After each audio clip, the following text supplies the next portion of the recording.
Salciunas. 97.5 The Fanatic and 97.5thefanatic.com.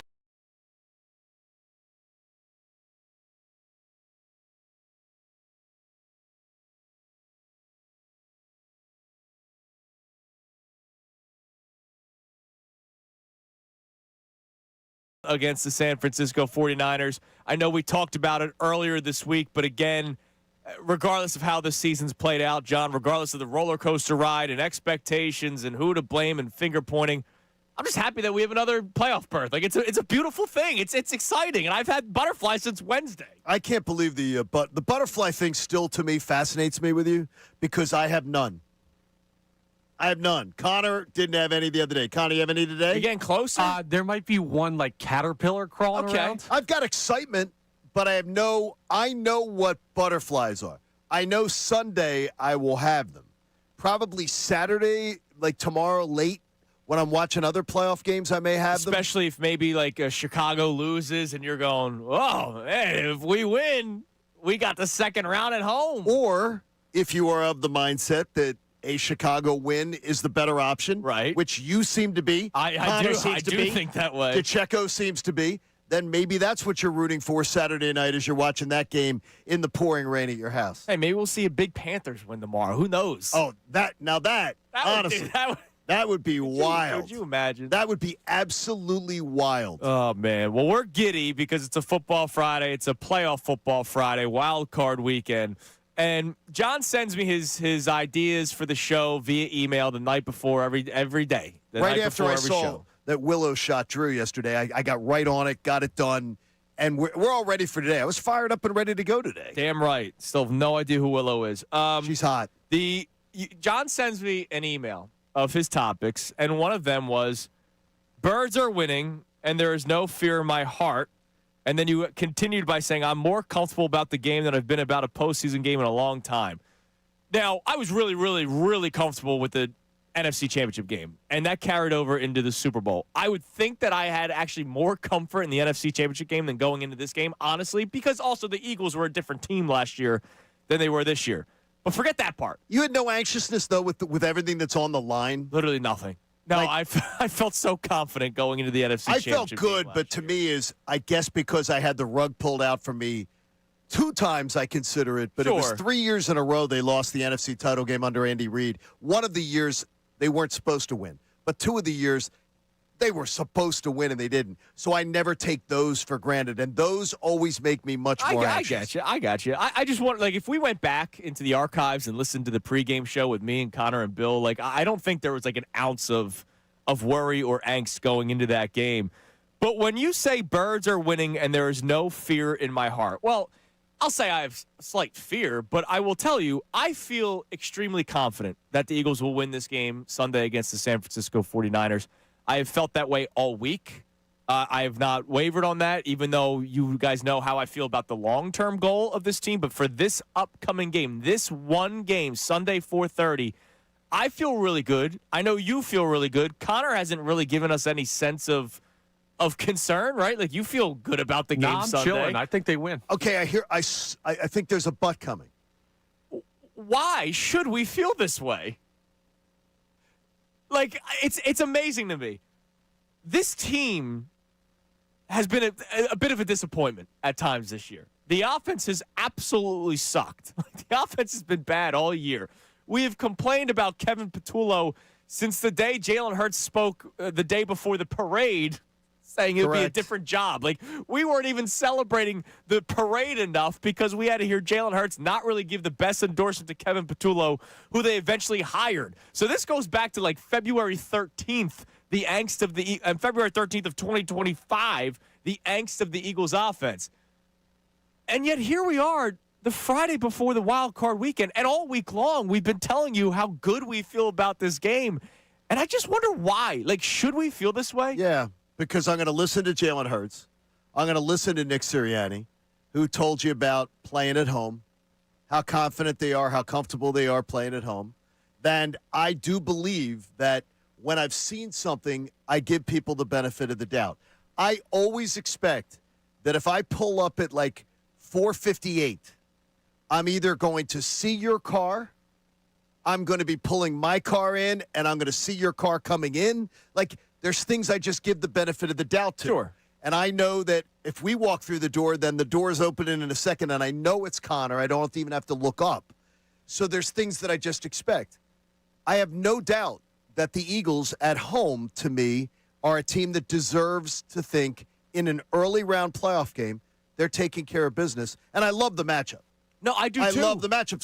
So I'm going to just look at it and say, these guys know how to win. They know how to win big games. And I honestly, and maybe this is a mistake, I don't consider this that big a game. Really? No, I don't. I mean, it's playoffs. I can't. No. It is. It's January. I can't meet you there. It's January 11th. The game's January 11th. I get it. Another game for the Eagles. But the matchup itself and everything doesn't feel big to me. Yeah, this isn't the Niners 2023 game where the week was it week 13 where that game was circled all season long. That is correct. And then the Eagles kind of forgot about the assignment going into it. And then I think they just got beaten up. 49ers walked in and punked their asses. And then Sure. And then we know how the rest of the season played out. So I get what you're saying. This isn't the same Eagles-Niners feeling as it was a couple of years ago. It's just amazing because I'm right there with you. Like, I'm not trying to be negative. I sit down and I think back to the Chicago game, right? And that game broke me. And I've said that to you guys a million times. I felt so good going into that game. And when you and I were tailgating before, we felt True Fan Travel tailgate, like, beers were flowing, everyone's high-fiving, EAGLES.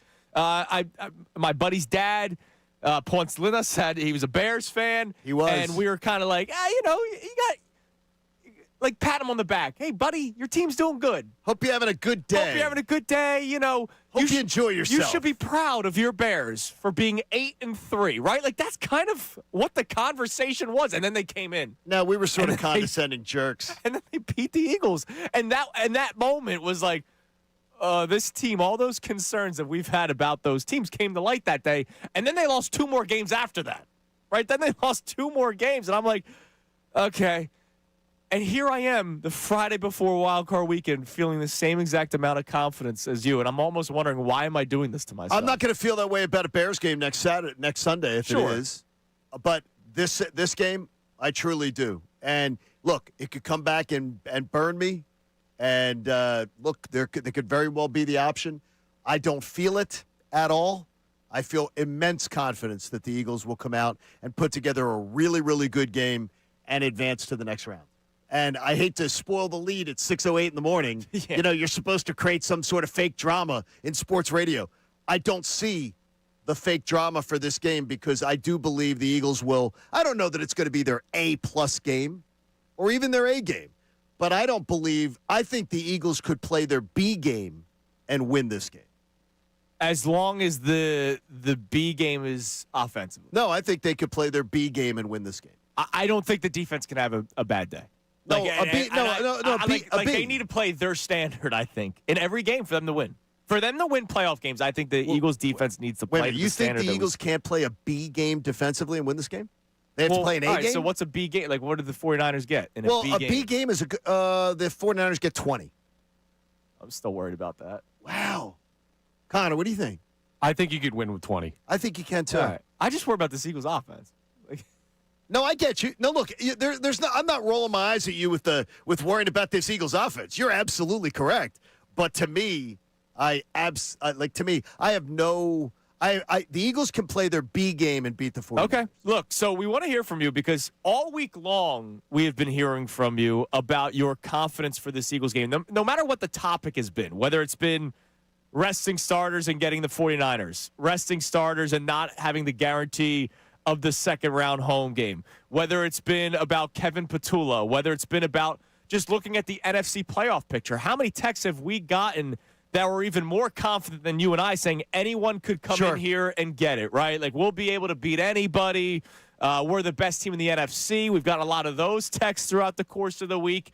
And then there's also people that are just kind of like us, like, yeah, we'll see how the rest of the field goes, but this Sunday, we feel extremely confident. And my question for you at 610-632-0975 is why should we feel that confidence?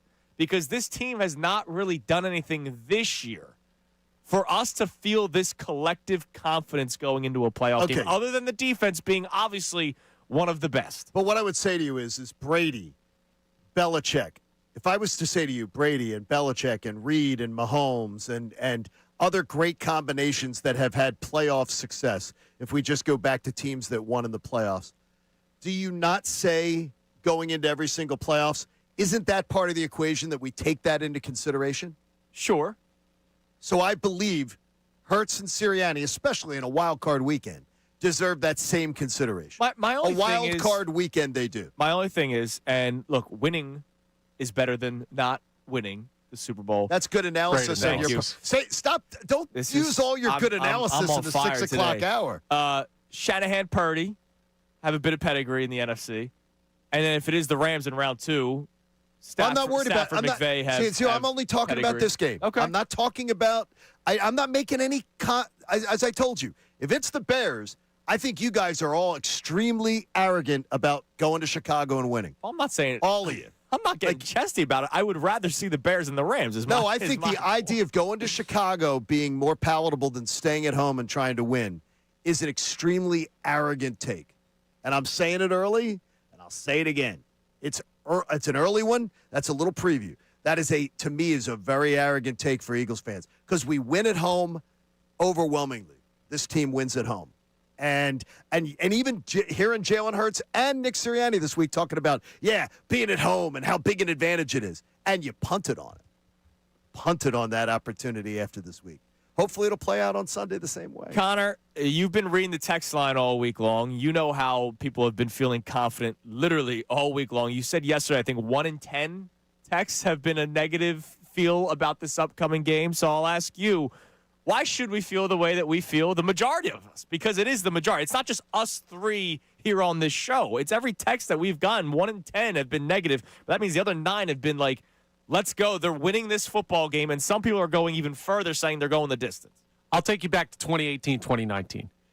We had no business, after what the Philadelphia Eagles did in their Super Bowl follow-up year, to have any faith in that team in the postseason. They were playing with a technical backup quarterback after the Carson Wentz back thing derailed that season. And Nick Foles just goes on another near miracle run, the double doink at Chicago. You were a drop away from potentially knocking off the New Orleans Saints in New Orleans, and that was a game the Eagles had control of early, and we all felt really good about that. And the reason why we felt good was not because, Nick Foles is the better quarterback in any matchup. It's because the magic wasn't dead yet.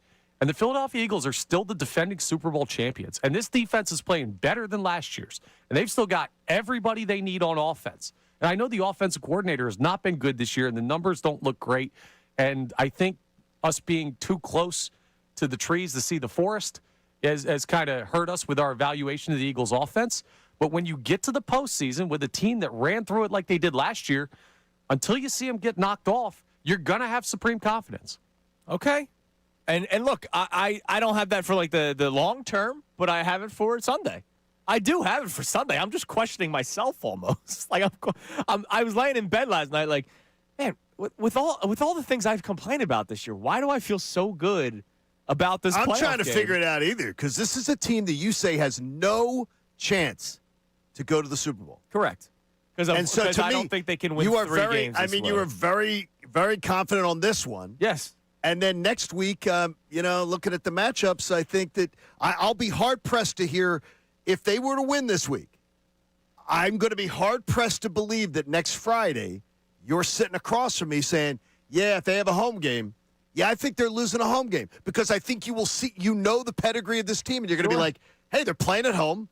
They're playing a team that they've already beaten 4 times, and you're going to be like, I think they can win that game. And then if you're going to tell me that they couldn't win an NFC title game, a 50-50 chance to win an NFC title game, that's where I think your whole point of this team has no chance just doesn't make any sense to me. All right, well, let's get there first. Let's do that. It seems like 90% of us in Philadelphia are picking the Eagles to win this game on Sunday and like feeling comfortable about it. I think it's fair. I think it's fair. I think it's going to be close. But we feel comfortable that the Eagles are going to win this football game on Sunday against the 49ers, despite all the drama, despite all the issues this team has had. Why should we feel that way is our question today, 610-632-0975. Now, other than the Eagles, we have some Phillies to talk about. Are we setting ourselves up for major disappointment? Or are we being gaslit? It could be too. So yesterday, there was a major shift in the free agency talk with one Bo Bichette. Bichette has been an infielder for the Toronto Blue Jays, a perennial 300 hitter. He's had seasons where he's hit for close to 30 home runs. The dude's a tremendous player, and key thing is he's only 27 years old. Not good defensively, but his offensive numbers are fantastic. He's younger than our daycare. Think about that. Yes, he is. He's younger than Alec Boehm. He's younger than Brandon Marsh. I think he's the same age as Bryson Stott. So our daycare that people are still hanging on to, desperately thinking that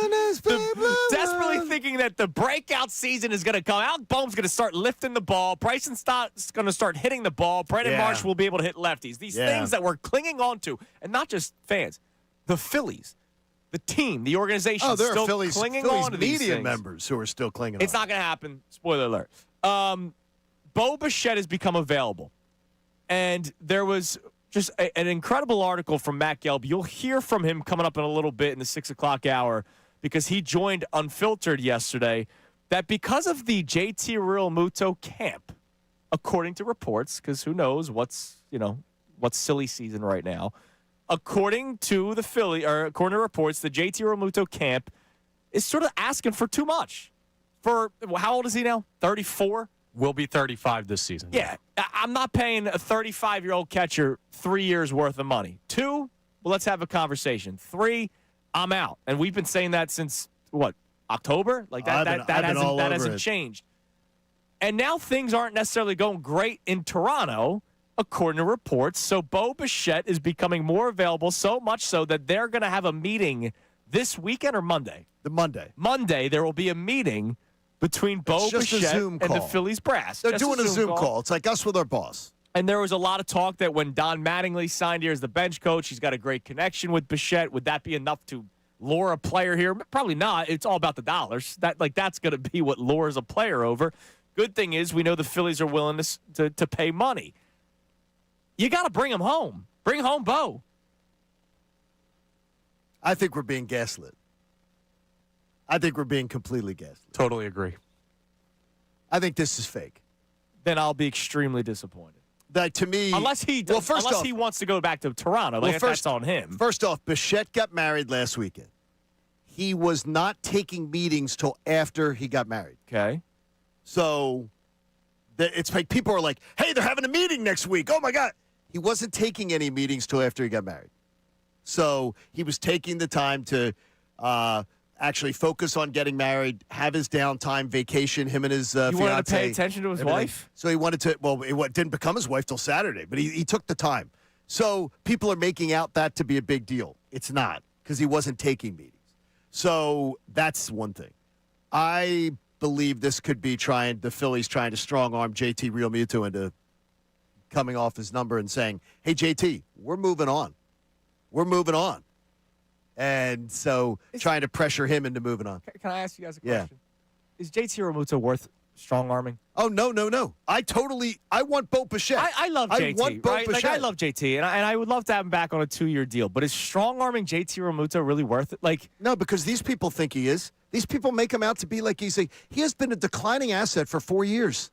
He had a great second half of the season last year. But is this enough for me to be like, the rest of our offseason? Think about this for a second.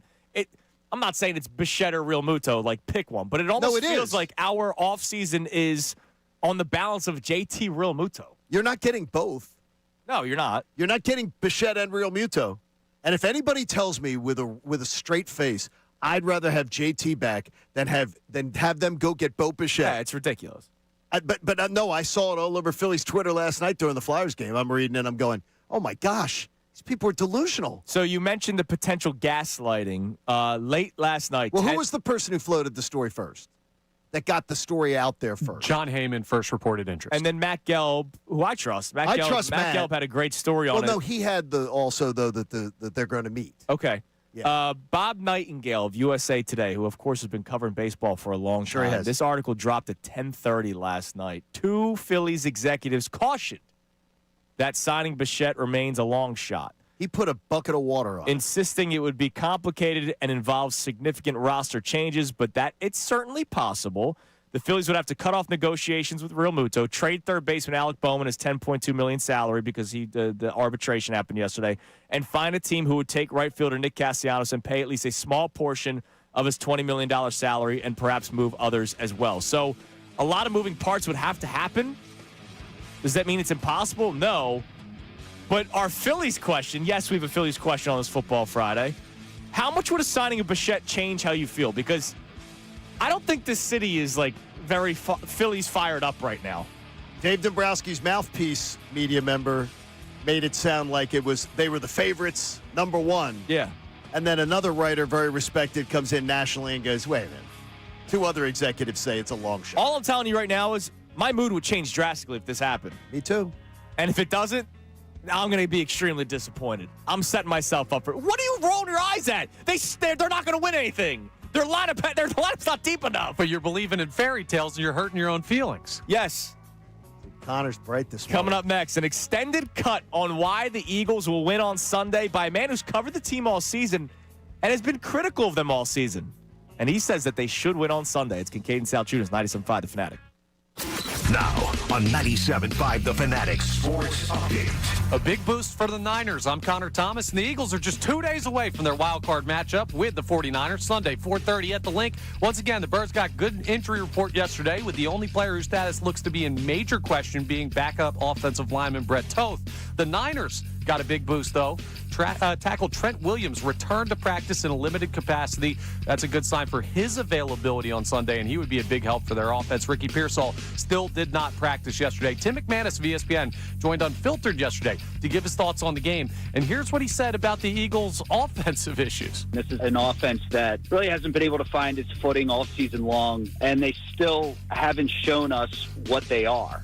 So that leaves them vulnerable. The good news is that they're going up against one of the worst defenses in the NFL. We'll see how that plays out on Sunday. Nick Sirianni meets with the media today at 11:50. Flyers fell to the Leafs 2-1 in overtime last night. Travis connecting the lone goal for Philly. They'll play again tomorrow. Sixers play the Magic tonight in Orlando, 7 p.m. tip-off. You can hear that game live here on The Fanatic. And the Phils will be meeting with free agent Bo Bichette on Monday, per Matt Gelb of The Athletic. We're going to talk to Kevin Burkhardt coming up at 8:05 of Fox. Rob Guerrero joins us for the San Francisco perspective at 9:05. This update is brought to you by Corona. Join Andrew and Ricky Bo this Sunday at 4:30 for the Birds Playoff Watch Party in New Deck Tavern, the official 97.5 The Fanatic Watch Party location, sponsored by Corona. La Playa waits. I'm Connor Thomas for 97.5 The Fanatic.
home Bo. It is Kincade Salciunas 97.5, the Fanatic Football Friday. Getting ready for the Eagles 49ers game. Football Fridays on the Fanatic, presented to you by Norristown Chrysler Dodge Jeep and Ram. Driving to great deals at the fall sales event at Norristown Chrysler Dodge Jeep and Ram. Get wicked good deals all month long on a Chrysler Dodge Jeep and Ram. Visit NorristownChryslerDodge.com. The Eagles question, 90% of us is the number that we're guessing.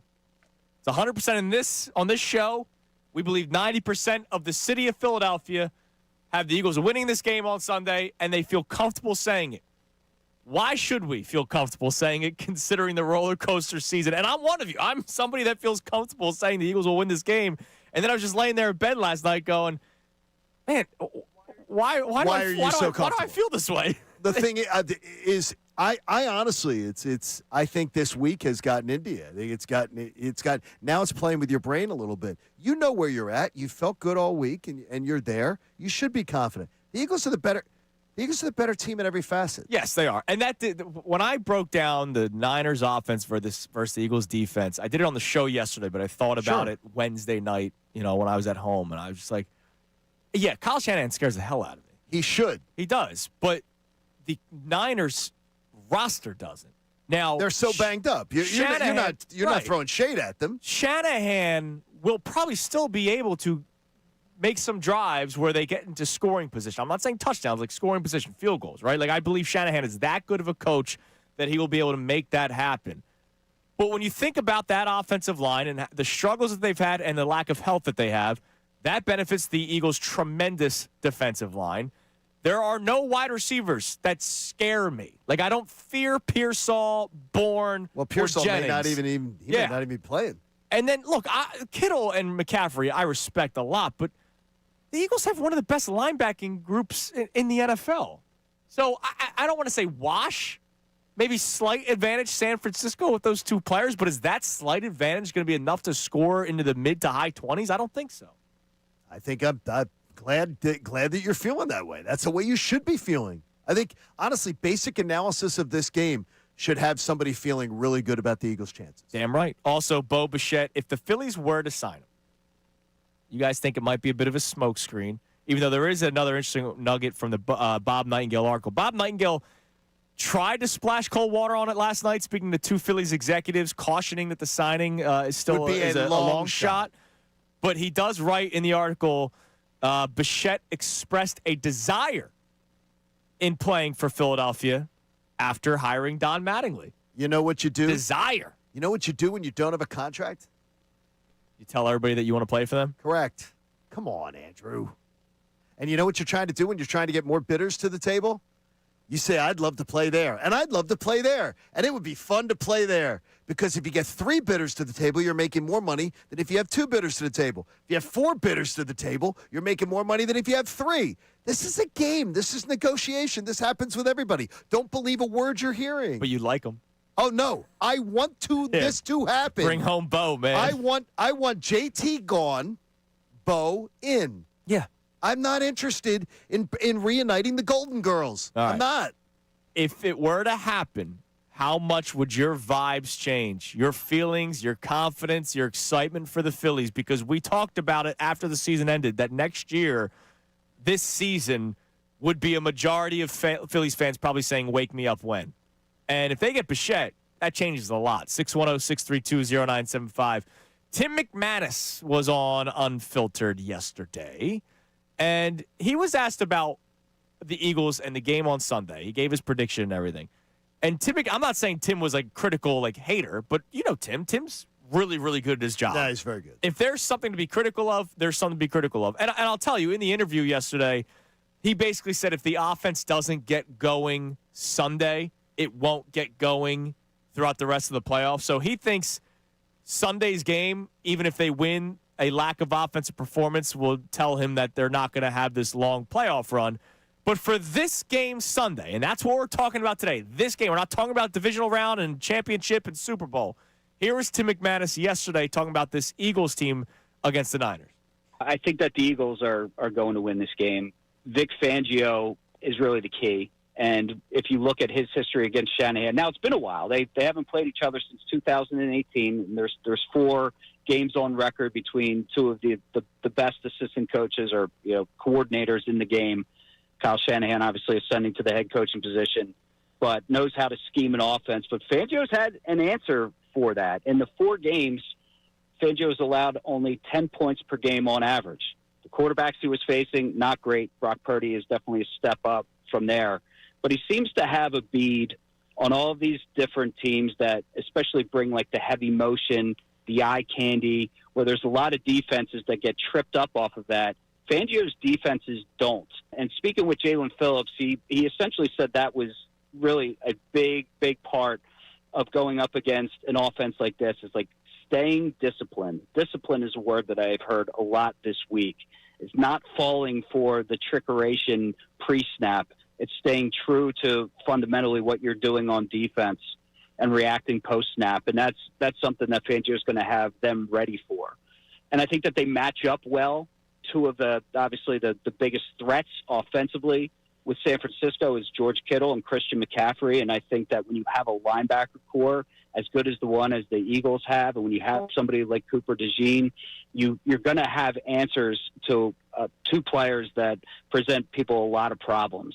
So I think that they're going to take care of business there. And I think that there's enough vulnerabilities on San Francisco's defense that this offense can find a little bit of its footing in this game. So I think that the Eagles are going to win this one and advance to the divisional round. It sounded very much like Eagles defense for like 95% of the clip. And then, the Niners defense isn't that good, so the Eagles should find a way to score points. I think that's where it was sort of at, is that I'm not putting my faith in the offense. No. My faith is in this defense. And, absolutely. And it's the respect that the respect that Vic Fangio has for Kyle Shanahan. Strong. Absolutely. Yeah. Absolutely strong. And I love what Tim said, how the defense has been really good against these eye candy teams, as he mentioned, all the pre-snap motion, all that stuff, the razzle dazzle. That's McVay. That's McVay. That's Shanahan. That's LaFleur. They did score 26 points. points. McVay, 26 isn't a lot. I would take 26 points out of the Eagles' offense. I know, but 26 is not a huge showing. 26 is not like, wow, sure, they really had their day. Mid 30s to 40s. And 20, but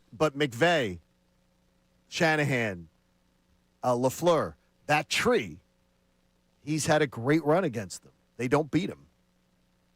Doesn't like it. That's why if McVay was coming in again next week, I'm sure everybody will create the boogeyman again and tell you that that's the boogeyman's coming in. We'll get there when we get there. I guarantee it. All right, what do we got on the text line, Connor? 610-632-0975. 90% of us are confident for this game. My question is, why should we feel so confident, right?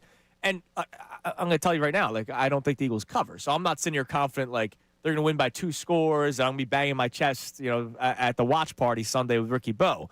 But I just feel confident that they're going to win this football game in advance. What do we got on the text line? People are getting a little bit squirrely here on Friday. Okay. So this text here says, I agree with John that San Francisco will score 20. Problem is, I think the Eagles will score 16. Wow. Why?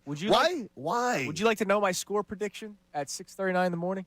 Sure. Burn Why it now. not? Let's go. No. Seriously, I always wonder about that in sports radio when people are Why like, do we have to we're going to wait? save our prediction for the last segment of the show. Why? That score that the texter just gave, I'm just reversed. And it's been on my brain all week. 20-16 Eagles win. And it's why, if you remember on Tuesday when I was doing my FanDuel read, and I looked up the line as I was in the middle of the read, and I was like, oh, I do not have the Eagles covering with my prediction when it climbed up to 4.5. And you texted us yesterday that there's It's up to 5.5 and 5 yesterday. like that. Yes. So, to me, again, the Eagles' offense does not deserve that much respect. It's like the Bears game going back. I did not expect the Eagles to lose that game to Chicago, but 7 points was way too much. I did not see enough from the offense to ever have a win like that. But my score is 20-16, but it's a win. And I think it's like a field goal game for San Francisco. I don't see this Eagles defense allowing touchdowns. All right. That's 1 touchdown and 3 field goals. That's my prediction for the San Francisco 49ers. I think Kyle Shanahan can move the ball on this defense. Vic Fangio kind of allows it, right? Fangio's okay with letting you move downfield. He just doesn't let you score touchdowns. And so if you're keeping the 49ers to field goals, I feel good about the game. Yeah, I mean, I'm just looking at it right here. I just tried to do a little math that I hadn't done before. the Eagles' offense this year with the starters on the field at home, what's their average? Wait, the Eagles? Eagles starters on offense, because I'm not counting the last game when they played. What, their points per game? Yeah. 23. 25.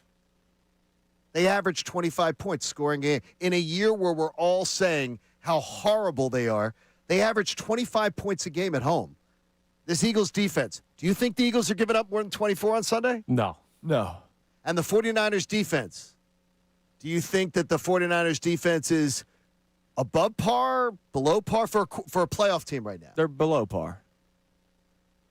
The Eagles scored 25 points at home against all of their opponents. I think Well, not that even all. no, I The mean no. average, What I'm yeah. saying is, yeah, but I mean in a year, well, you're like the almighty Rams, 33. You know, Right. The Cowboys, 24. You know what I mean? It's the inability to put teams away that's been their problem. I got you. Right? I got you. Like that's been their biggest problem. They've gone up early, and then they can't get first downs, No or question. or it's three. You know, it's a minute and 30 seconds gets ticked off. I just think the clock. people overstate the. Yes, the offense has been a real bummer, but 25 points a game at home, it's not as if it has been a horrendous year at home on offense with the starters. It has not been. It is an overstatement. They scored more against the Rams at home than any other team. The team that everybody will pee their pants with. Giants. Oh, they had 34 that day. 38 against the 38 that Giants, day. Yeah. All right, coming up next, we'll check more text messages on our topics. It's a Football Friday. It's a wild card weekend, Football Friday. Get I don't fired like up Connor here, saying man. people are getting squirrely. Yeah, I don't like it. that. I don't like that. So hopefully we have some non-squirrely texts next that we'll get to. Also, we mentioned Matt Gell being a big part of the story breaking yesterday about the meeting between the Phillies and Bo Bichette. He joined Unfiltered yesterday, talked about it. Here's some of the conversation next. It's Kincade and Salciunas, 97.5 The Fanatic.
Fanatic.com. 647 here on Kincade Salciunas, 97.5 The Fanatic. Before we get back to our text messages and the audio from Matt Gelb, who joined Unfiltered yesterday after the story broke that Bo Bichette and the Phillies would be meeting via Zoom on Monday. The Hurricanes, they end the Cinderella story that was Ole Miss in the semifinals last night, so they'll take on the winner of Indiana and Oregon tonight.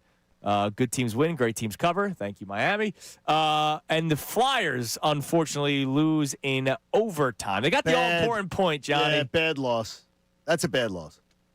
They had that game under control, give up a late goal. Lawton gets it, shorthanded, and then to lose in overtime. It was awesome. It was a great overtime. The game was sort of a little bit of a snore fest. Well, I wonder how much of that is the emotional come down after the last game. We see it in sports all the time, right? Like they had that building on Tuesday. That whole team. I mean, I got Zegers dropping F-bombs left and right on NBC Sports Philadelphia. So it happens. It does. Unfortunately. It does, and at least they got a point. It's one of the things where I part ways with our man Bill Colarulo in the afternoons on Unfiltered. Bill already has penciled them in. He has said they're going to be a playoff team. I am not going that far. It's too early. Howard. It is too early to pencil this team in as a playoff team. They got another injury last night. Couturier gets hurt last night. We don't know what that is. Upper body injury. Now you got three critical players. Yeah, key players, yeah. The injuries, and if anything happened to Dan Vladar. We don't want that to happen. I mean, so way too early to be talking about this team in playoffs. My man TK. But they lit the lamp yesterday early. They are rolling and rolling and rolling. So it's good. Let's get 52 points. That's pretty damn good. Damn right it is. All right. Give us a text message. Are there confident Eagles fans? Or are we doing the opposite? Usually there's the early week worry, end of week supreme confidence. This entire week has been supreme confidence, and now you're telling us that we're getting some squirrely texts. Or are we doing the opposite here? No, we got confidence, too. Just the first couple were a little bit weird. But John V checks in, says every stat you have said says this is going to be a comfortable Eagles win. Maybe not a blowout, but I see a big day for Saquon and Goddard. I see the defense getting 4 sacks and a couple of turnovers. The Niners won't score more than 13 points. I will not say the word comfortable. I told you my score is 20-16. I think what do you consider comfortable? Like, because a lot of people look at it different ways. Like, what do you consider a comfortable? If the 49ers don't have a chance to win at the end, which I think they will. Okay, I consider comfortable to me if you tell me that halfway through the fourth quarter, the Eagles have a 2-score lead. They're up by 10 or 11. Yeah, like we see, or it's like the fake 1-score game, right? Exactly. Like the Eagles-Ravens game last year, where that was a freaking Lamar beat scores down, with like 10 seconds to go. and then people go, "Oh man, that was a tight game." Like, no, it wasn't.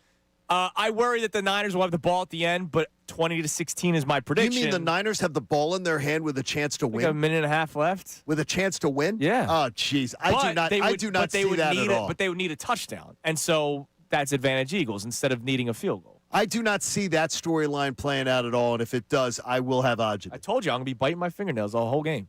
I do not buy that. I need Ricky to hold me up. Connor, you're not leaning that way, right? No, I'm not. The closer we get to this game, the more comfortable I feel about it. The Niners just don't match up well, and they're not really healthy on the defense. I think the Eagles win this game. Yeah, I don't feel it either. Yeah. All right. What else we got on the text line?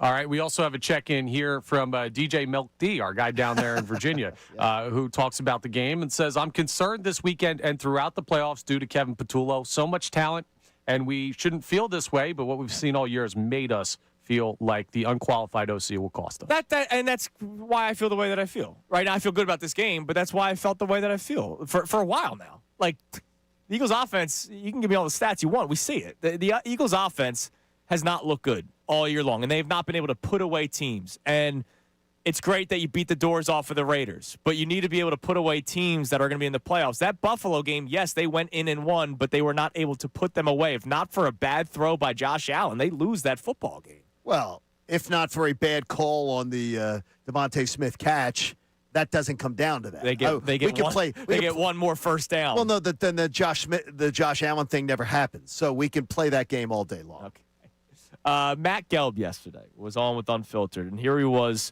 explaining his report, going into further detail about the real interest between the Phillies and Bo Bichette. I mean, I think it's real. And, to that point, they have a Zoom call scheduled for sometime in the coming days. I'm not exactly sure which day, but I expect a lot of team officials and coaches to be on that call. And I think they're trying to make a pitch to Bo Bichette. And it's an interesting point in time because I don't know that the Phillies were thinking they'd be in this position last month or 2 months ago for sure. I think they've always had interest in the player, in Bo Bichette. How could you not? He's one of the younger guys on the free agent market. As I wrote in my story, it's kind of hard to believe. He's 19 months younger than Alec Bohm. He's 5 months younger than Bryson Stott. It's weird because Bichette's getting to free agency at such a young age. Doesn't turn 28 until March. I think the fact that things with JT Realmuto have lingered on has just prompted the front office to really think about, what path they want to go down. And look, that all this said, right, I think Bo Bichette has a really good market. And I laid it out in the story. I think there are numerous big market teams that are really interested in this guy. So I think the Phillies are entering into a pretty competitive market for Bichette. I also think that they've really thought about this, and the interest is real. I love how he brings up, it's funny that he's entering free agency before guys that are about his age or Alec Bohm's older. Because the Blue Jays weren't afraid to call him up when he was 21 years old. Correct. The Phillies. They don't. Yeah, the Phillies. They don't do that. Phillies want you to have at least had a couple kids. And you know what happened when he came up in 2019? He hit 311 in 46 games. Then he hit 301 in 29 games the next year. That was the 2020 COVID season.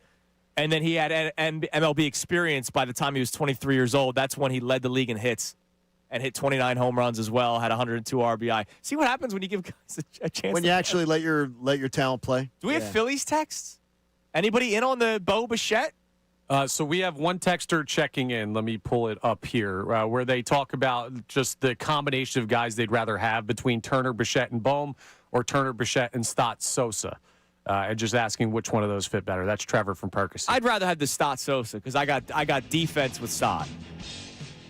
Somebody asked me. I'd rather have Stott Sosa. Somebody asked me yesterday. Would you move Stott to third? I'm not moving my potential Gold Glove second baseman unless I'm moving him to shortstop. I'm not moving him to third. Well, Bichette is not the better shortstop than Trey Turner. No, he's not. And that's scary. Yeah, that's scary. You would play him at third base. He's a younger guy. And hope he figures some things they were out. sort of saying second yesterday. They thought he'd come here and play. No, they were thinking second. I don't want to move they'd want to settle to a it corner. in. Stott's too good middle of the infield. I can't I would move agree him with to you. Corner. I would agree with you, but I would hate that. He's not good at shortstop. All right, coming up next, a very wonderful story was written on the life of Jalen Hurts. The story may tell us why he is so robotic when it comes to football. When you read it, it makes you love him even more. It's Kincade Salciunas, 97.5 The Fanatic. Now on 97.5 The Fanatic Sports Update.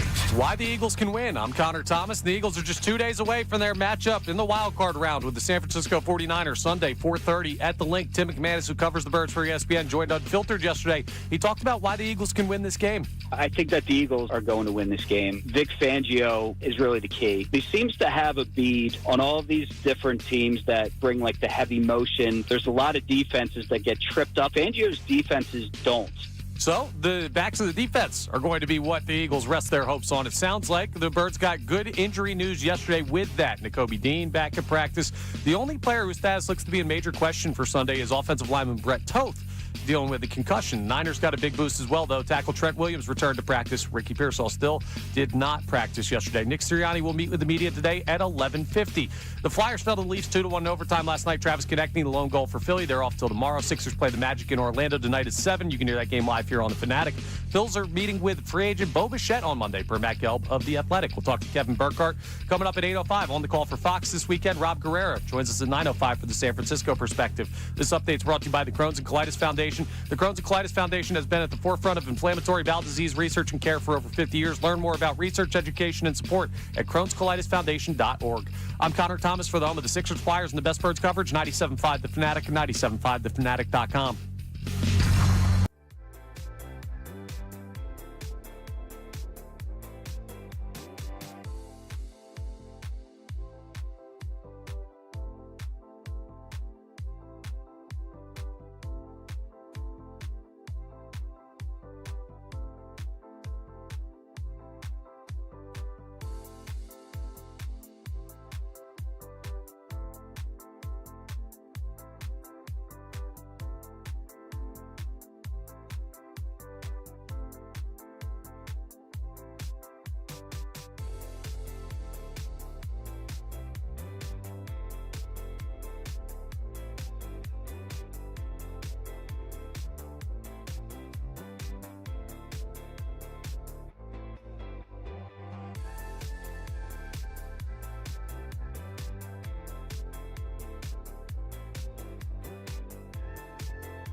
It is a football Friday here on Kincade Salciunas 97.5, the Fanatic Wild Card Round Edition. Football Fridays on the Fanatic, presented to you by Norristown Chrysler Dodge Jeep and Ram.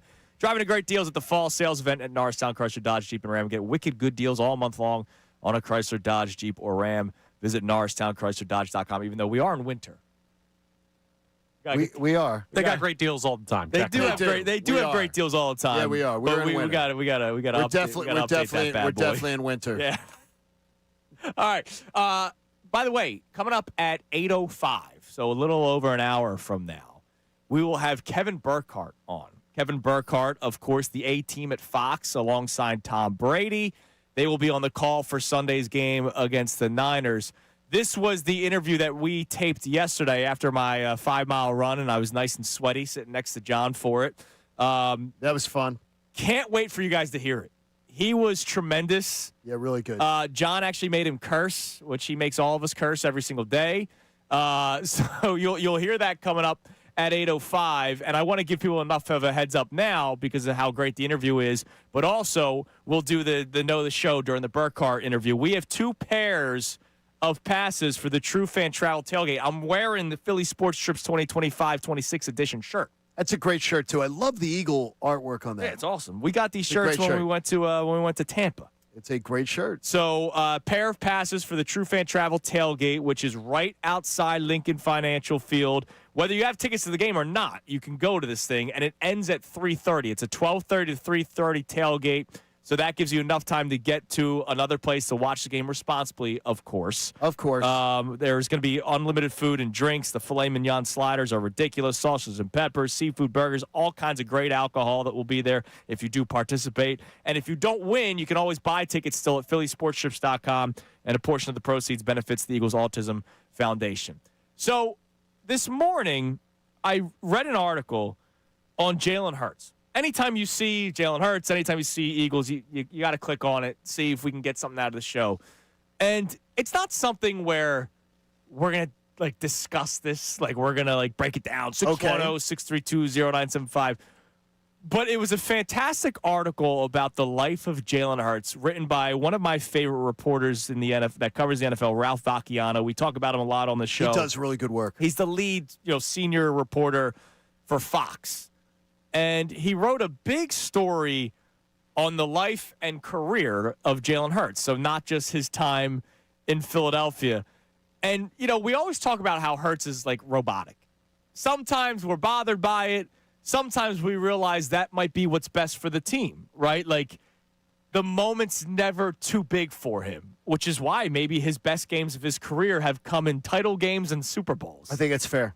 Right? It's amazing. Yeah. And we have seen very talented quarterbacks come up small in big moments because sometimes the moments might be too bright. So the story goes back to when he was 10 years old. Okay. If you want to know maybe why he is the way that he is. He was the ball boy for a high school football team that was coached by his father, and his older brother was the quarterback. Okay. So there was a big touchdown scored, and he showed emotion, raised his arms in the air, sprinted toward the end zone because it was a big game-winning touchdown, or it was a late score. Okay. And he went and celebrated with his brother and his teammates. Not his teammates, Hurts' teammates, his older brother's teammates. Oh, no. He's a ball boy. He can't be doing that. So Byron Henderson was the offensive coordinator at Channelview High School, which is where his older brother went to school, and immediately reamed him out and said, "You are not here to be a fan. You're not here to watch the game. If the referee calls for a ball, you need to give him the ball." So his very first game, he was a little excited, and after the game, we told him, "Hey, we need you to calm down." That was when he was 10. He was a little kid. He was a child, and he's already being told by the offensive coordinator. Well, this is what you're supposed to do. I get it. Right. I get it, but you see a little kid do something. It's cute, but they're like, no, this is you don't do that. This is not what you do. So that goes back to when he's 10 years old. I thought you were going to say his dad was, big into that because I would imagine his father wouldn't have been big on that either. Well, no, his father was a part of the coaching staff. No, So but his father wouldn't be big on it, right? They all had to sit him down and tell Sure. him, like, yo, you gotta stop. And it's kind of been that way ever since. Like, that moment, I don't want to say took away the joy of football. He loves football. Like, we know that. But that moment was a big moment for him where they were like, you're here for work. Right. And how many times do we see that Jalen Hurts just wants, like, Jalen Hurts plays football and it's also his job. Like, he goes in there and he's a robot. He is. So that's kind of when it all started. There was a great write-up about, what happened in the championship game where he's benched in Alabama. Which was amazing. I was there for that, and I couldn't believe that he got benched. Yeah. And I'm there, and it was incredible when he got benched. And think about it. We look at college football, right? We look at last night, Miami and Ole Miss, and we forget that some of these kids are 18, 19 years old, right? Like, you get it. You were down there. Sure. SEC football players it's were looked at as if they were 25, 30-year-old adults. They're the pro athletes for the South in many areas. Right. Like when you're in Mississippi, when you're in Alabama, when everything, they are those college athletes are every bit as big as A.J. Brown and Jalen Hurts and Cooper DeJean are here. Yeah. Every bit. When they walk the streets, they're rock stars. Yeah. And It's then you very think big. about it, he gets benched. He was only 19 years old. Right? Like, think about when you were 19, the things that made you upset. Oh, jeez. Right? He's getting benched on national television. It's and then the incredible. guy that he gets benched for ends up winning the football game, which is a beautiful story within its own self. Brandon Graham was quoted in the article. That was the first set of adversity that could have killed him. So I always feel like for him, he knows he's been there before. It don't always feel good when you have to go back to that, but you know you've been built for it. I think he was built for it. And it's just every teammate that he's ever had. I implore anybody to go check it out. FoxSports.com is written by Ralph Vacchiano. I mean, it goes back to when he was a high school starter, when they were 1-9 his first year as a starter. So he did not start as a freshman. He started as a sophomore. They went 1-9, and then the very next year, they completely reverse and they go to the playoffs.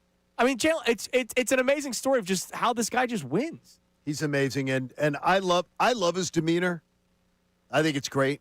The only thing I don't dig about his demeanor is during games is the isolationist on the bench stuff. I got you. I like a collaborative, and he's shown a lot more of that. He has this year, yeah. So that to me is a good and we've thing. learned that through Hard Knocks. One more bit from the story. Do you remember Taylor Kelly? The name sounds familiar. He was a college football player. I forget where he played. That name sounds familiar. but I Arizona don't- State. Yeah, So now that doesn't seem familiar. Kelly played for Arizona State. He went to the NFL undrafted and wasn't around all that long. And I think he was one of the coaches when he was in college. Okay. And there was a great quote from him, and it kind of speaks exactly to Hurts and this Eagles team. Society is blinded by aesthetics. We want it to look a certain way. We don't want to hear about you throwing 135 yards and 2 touchdowns. You all are winning, but that ain't what we want to see. We want to see Patrick Mahomes go out there and run around for 2 minutes and then launch a ball, or Lamar Jackson to shake 2 or 3 people and take off running. That is aesthetics for people. Whereas true football people, we don't care.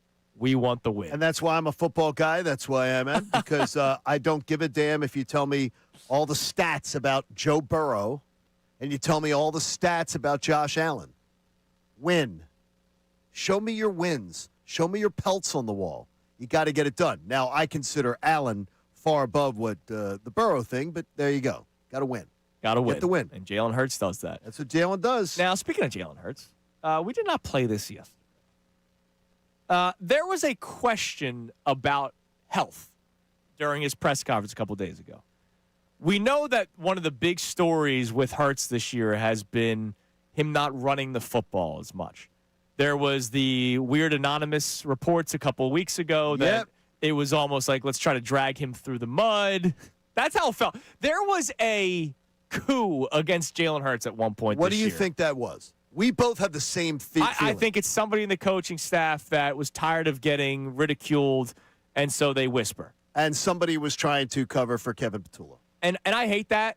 So do I. We don't need that kind of stuff. And this was during a time where there was AJ drama. Like the AJ Correct. drama was at its peak. So we got AJ drama at its peak. We have whispered down the lane about Jalen Hurts and how he doesn't want to run the football. He told them during camp he didn't want to run the football.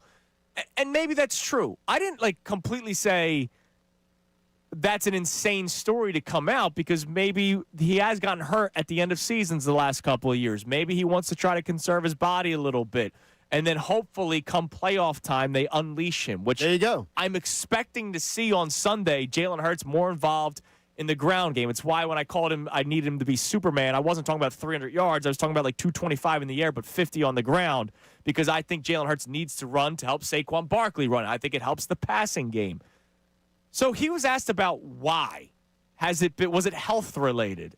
And Okay. take a listen to his answer. Well, I think the season's just kind of going the way it has. The approach this year and how the games have been called with this coordinator, with Coach KP, it's just kind of going that way. And so I'm just kind of taking it in stride and try to give my best for whatever position I've been put in. So it almost feels like this was his time to be like, no, it's what the position they're putting me in. Correct. The coordinator. That was not a ringing endorsement. That was you people are putting this on me. You people are trying to put this on me, saying I don't want to run, saying I don't want to do this. I'm doing what I'm told. I'm the ultimate soldier here. I do what I'm told. That to me sounds like that. That's what I'm saying. I also wonder, I'm going to try to be as fair as possible, Okay. how much of this is not just Patullo Sirianni, but upstairs? Do you remember? Meaning what? Do you remember Fowler last year or 2 years ago? It was a random tweet in April. The Eagles are really excited for the development of Jalen Hurts as a pocket passer. Oh yeah.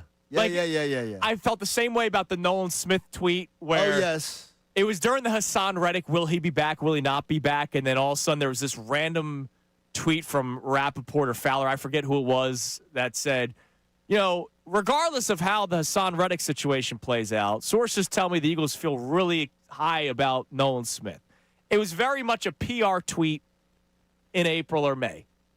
And I feel that way about the Jalen pocket passing tweet a couple of years ago, that they were very excited for his development turning into a pocket passer, where that's not what he's best at. He's not bad at it. You have the numbers. Right. He's not bad in the pocket.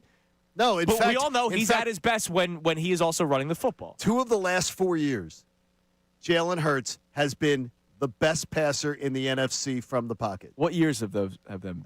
2022 and 2024. So the years they go to the Super Bowl, the years he definitely ran the football more. Yes. So, yes, factually correct because you have the Right. statistics to back it up. Best percent, But best he also percentage ran the passer. ball more in those 2 years. Yes. And Saquon was a beast, so defenses were more keying in on Saquon Barkley than anybody else. So I wonder if also this was a bit of a push from upstairs. Like, hey, we paid this guy a lot of money. And that's every mobile quarterback. Like that. Let's not act like that's anything new. Like mobile quarterbacks, teams try to No. take care of as much as possible because of how much money they have invested in. And they don't want to. I think that it is true that they say to themselves, look, and Connor brought it up the other day. How many times have we gone to the playoffs where Jalen hasn't been injured?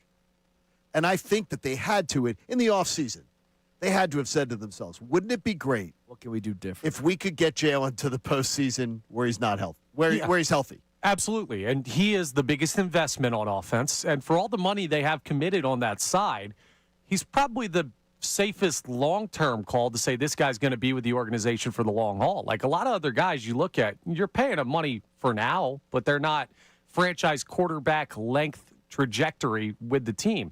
Eventually, he's going to have to do more with less.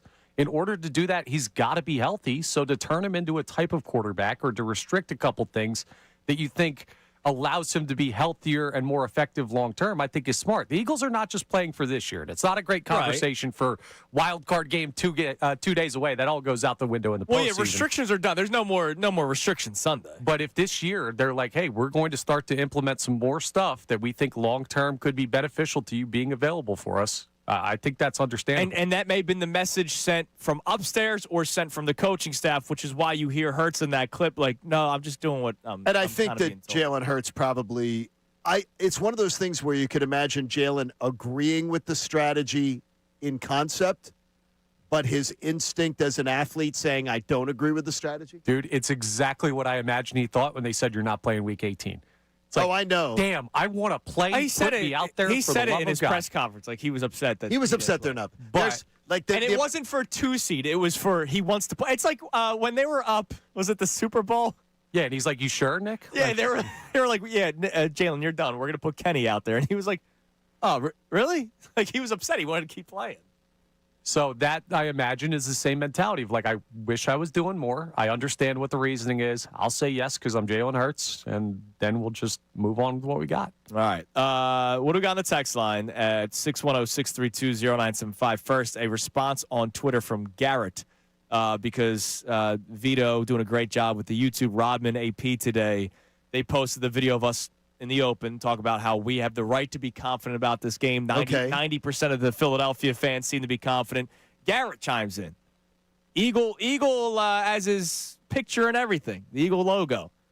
In my opinion, team and head coach are a bit too arrogant going into the game than they need to be. Of course, I want a confident team, but they seem delusional about their issues on offense, like they will flip a switch.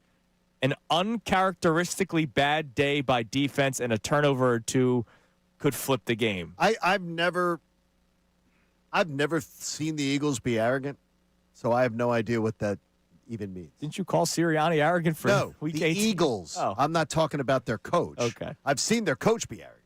I don't think the Eagles are arrogant. I think the Eagles players always say the right thing for the most part. They're very deliberate about saying the right thing. None of them are overlooking the 49ers or No, I being don't think so. overconfident or anything like that. To me, it's the complete arrogance to pass on the 2 seed.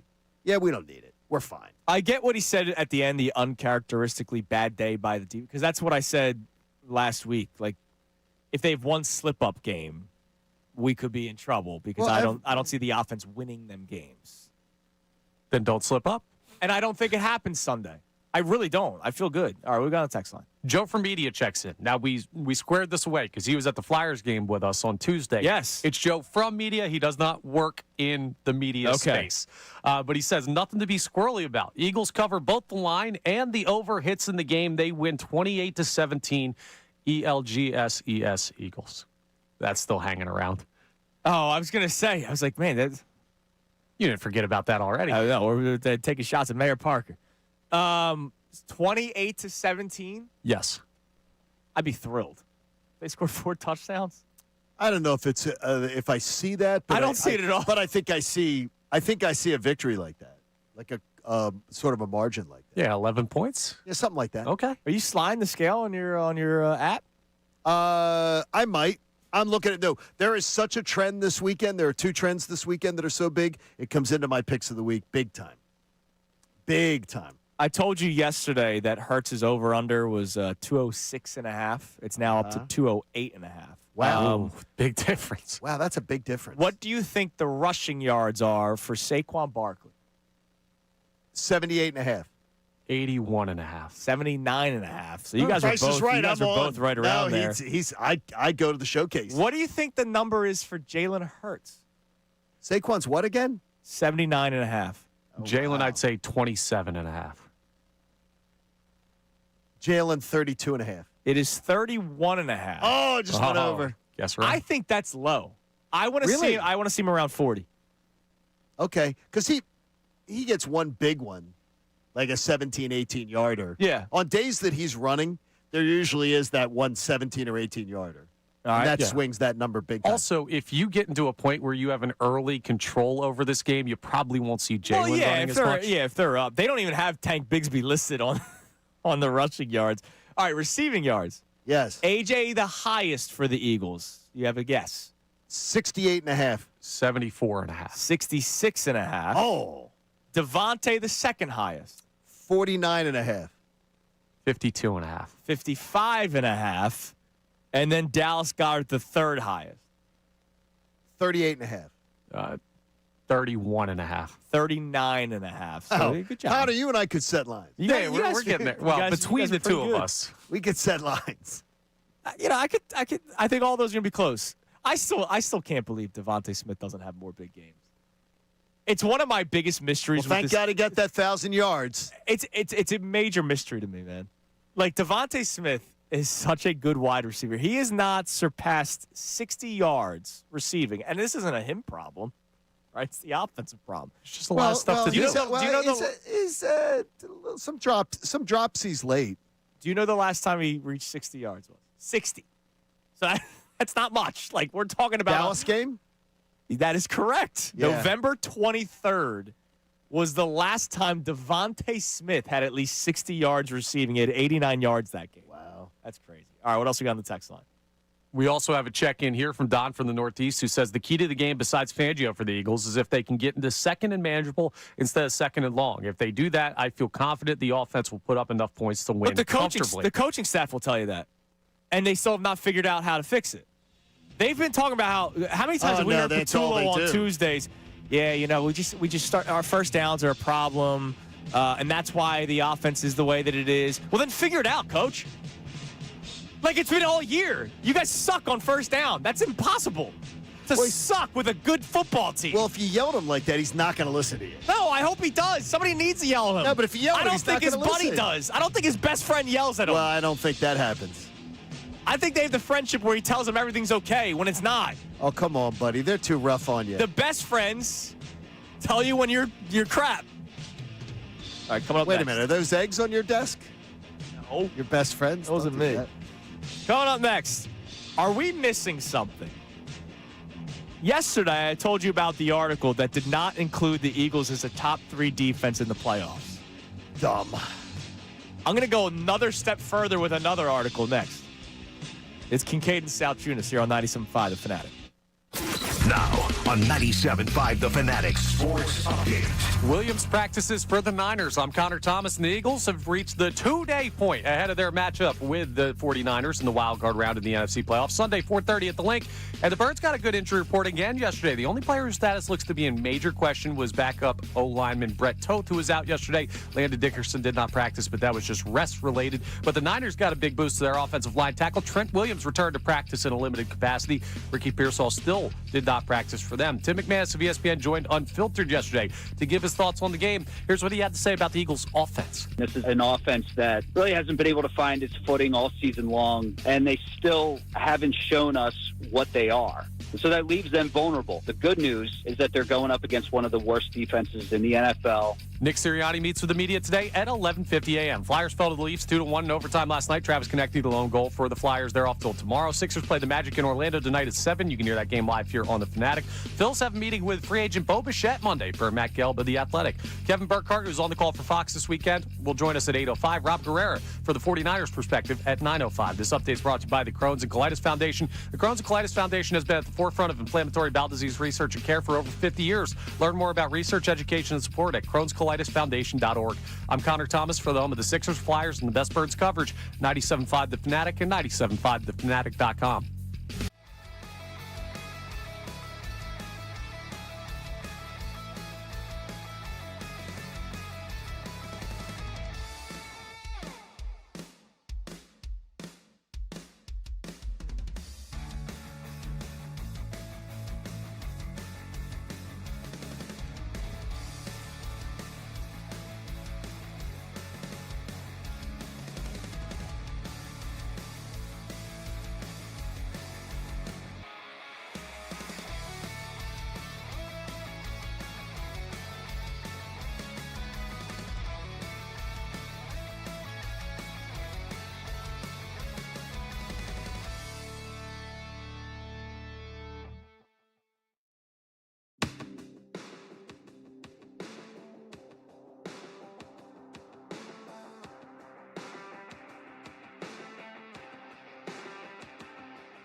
gambler.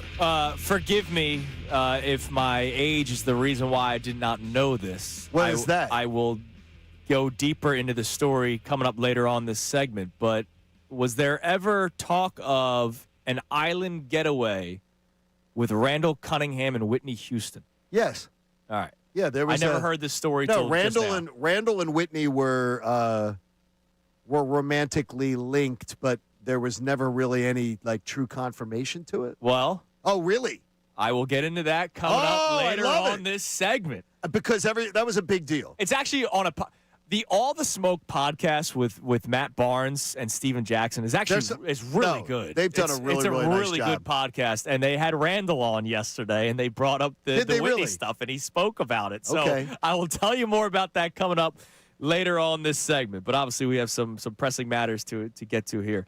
So yesterday, if you remember, Johnny, I brought up the Solak article, and I was wondering because we've been keeping a running tally of national media members that do not cover the Eagles or the Niners, Okay. and which team they are picking. It was 8-6 in favor of the Niners yesterday, Solak being one of them, and I wondered, can he count if he wrote an article about the 3 elite defenses in the playoffs and the Eagles were not one of them?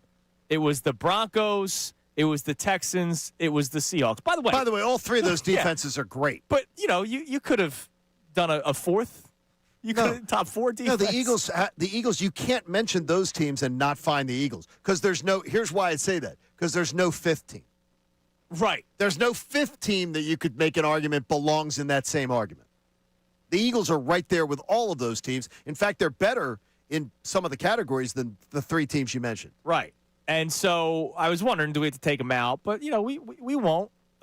It's now, by the way, the update I can give you personally, because I saw one yesterday at the very end of the show, Bill Barnwell, who normally goes against the Eagles in a lot of things from ESPN. I think he goes against the Eagles usually he's gone against the Eagles long term. Right. But last year, he went against the Eagles in the later rounds, but not the earlier rounds. Yes. Well, Barnwell has the Eagles. So it's now 8-7. National media members, 8 have picked the Niners, 7 have picked the Eagles. That's incredible to me. We'll check out more before we get out of here because we got to know what Pete Prisco's is before we end the show today. You know what Pete's doing. Now, I told you I could go one step further with this defense thing. What's that? Are we missing something? I have to know. Are we missing something? You know how today's topic is 90% of us? Okay. All 3 of us here on the show, every text that we've gotten, every YouTube comment, every call has been in favor of the Eagles. Connor said 1 in every 10 texts has been a negative text. And I also need to know why we should feel this confident, this comfortable, considering the roller coaster ride. So I read an article from Ben Arthur, who also covers the NFL for Fox Sports. I thought he was Maud. NFL playoffs preview, ranking all 14 defenses. Guess where he has the Eagles? 4th. Guess where he has the Eagles, Connor? 8th.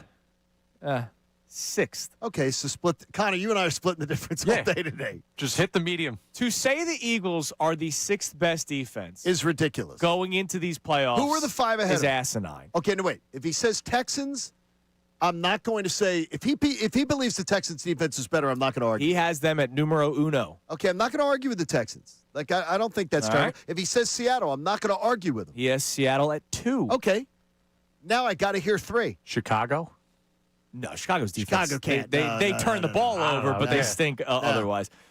Denver's 3. Oh, yeah. Well, Which, maybe. okay. Denver, no, I have no problem with Denver either, but I wondered if he was going to surprise us with one. Okay, Denver, I don't have any art. There's no way I'm going to get aggravated with him saying, if he had the Eagles 4th, I'm not aggravated. Jacksonville. Get out of 4. here. Get out of here. They've been playing pretty good defense, not but they're better not as than good the as the Eagles. The Eagles. No Jags way. enter the playoffs with the NFL's top-rated run defense, just allowing 85.5 Okay. rushing yards per game, which, by the way, sets them up good against Buffalo because they want to run the football with James Cook. I have Jackson. I think Jacksonville wins the game this weekend. Go on. He says Who does he have 5th? and he said they're also 2nd in the regular season in takeaways. Jacksonville 5th. New England. He's out of his mind. New England They again. have a good defense, but like the Eagles, the Eagles are winning football games because of their defense. New England played since I brought it up the other day. ESPN Stats and Information. Thank you for doing the work. The 32-team NFL. So when the Houston Texans came in 2002, since then, the New England Patriots have the softest win meaning ever. They have played the weakest opponents. They can't be the fifth best. Come on. Give me a break. Here's what he wrote about him. The Patriots' Ridiculous. defense lacks name recognition outside of star cornerback Christian Gonzalez, who I love. Yeah, but I do like him, too. It's as it sounds. It's as sound as it comes. New England had the 6th lowest missed tackle rate in the NFL during the regular season. I wonder where the Eagles are because I would imagine they're higher. And gave up just 552 yards after missed tackles, which is the fewest in the league, according to Next Gen Stats. The Patriots ended 2025 ranked 4th in points allowed at 18.8 points per game, which is 0.3 points better than the Eagles, and 8th in total defense in terms of yards per game, 295.2 yards allowed per game. But the Patriots do not, and again, all these stats are wonderful. But if you look at the teams that they've played, they are not the 5th best defense going into the playoffs. They're absolutely not. I don't think Jacksonville's better than the Eagles in terms of defense. No, they're not. If you want to have Their offenses, though. Houston, Seattle, Denver, Eagles, and you want to shift them around 1 through 4 or whatever you see No, I fit, think the Eagles, you could easily say that you could say they're 4. 6th? And that's why I wonder, like, are we missing something? I think we might have Ben Solak's research department. Am I spoiling it if I tell you, Pete Prisco? No, go for it. I texted Pete. He's up. So what do we think with Pete? I think he's Give him a going thing, Pete. to go with the Eagles. I think You so think he's too. going with the And Eagles? I think that's a bad thing. You think he's going with the Eagles? I think so too. Eagles comfortably 27-17. Yeah, it's a bad thing. All right, season over. He does not think the Thanks, Pete. He does not think the 49ers have what it takes to beat the Eagles. All right, so we're 8-8. As of 7:37, we've been doing this running tally ever since I saw the first prediction on Tuesday. National media members 8-8. Eagles Niners.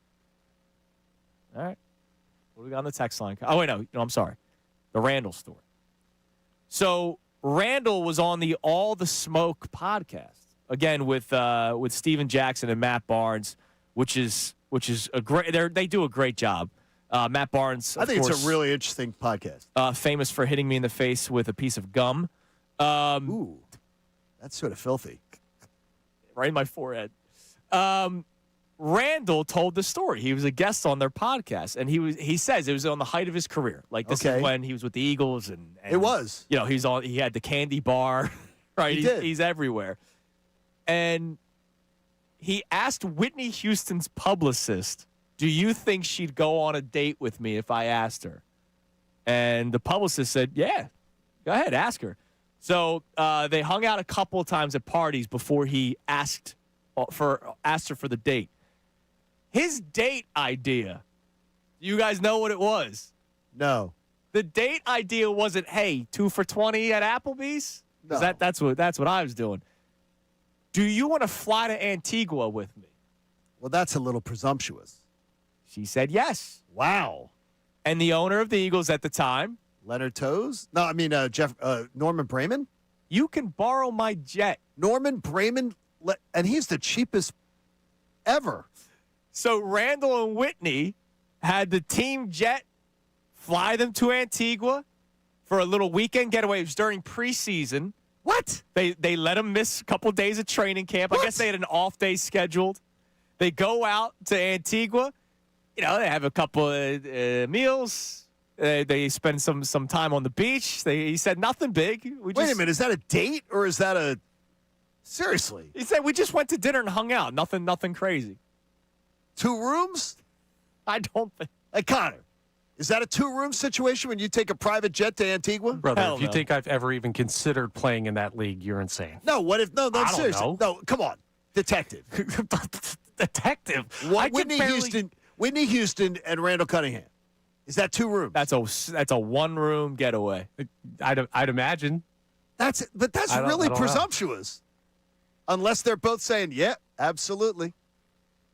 Dude, I'm I'm not scared to packing talk much. to girls at the bar. I'm not thinking No, about you flying aren't. anyone anywhere to go into any room of anything. I told you the horrible thing I did with Whitney real quick, right?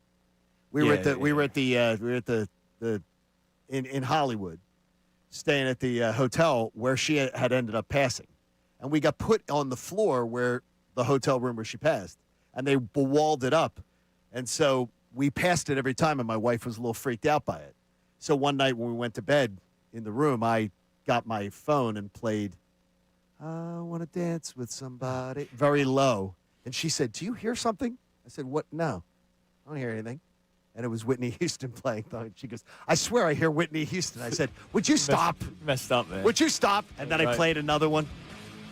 That ain't right. Terrible. That's not right. Whitney will forgive me. It was a funny thing. Coming up next, we have today's headlines with Connor Thomas.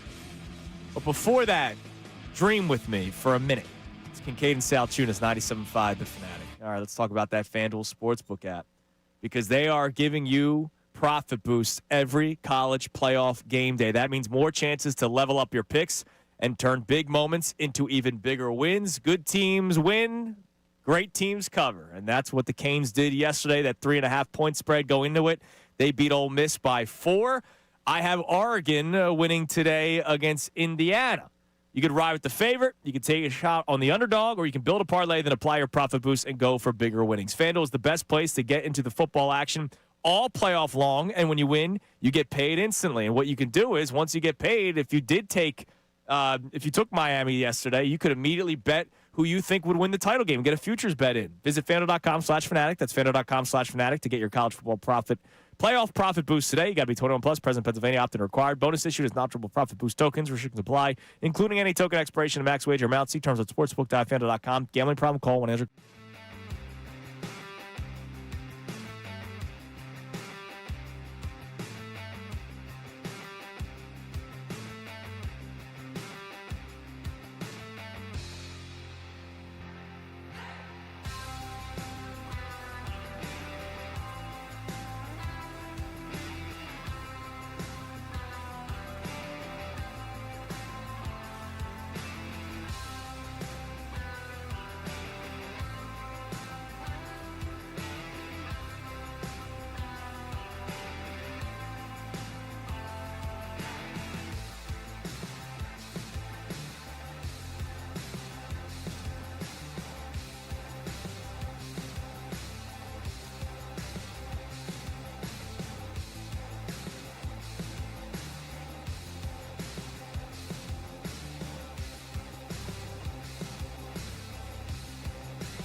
Starting to hate this game even more now.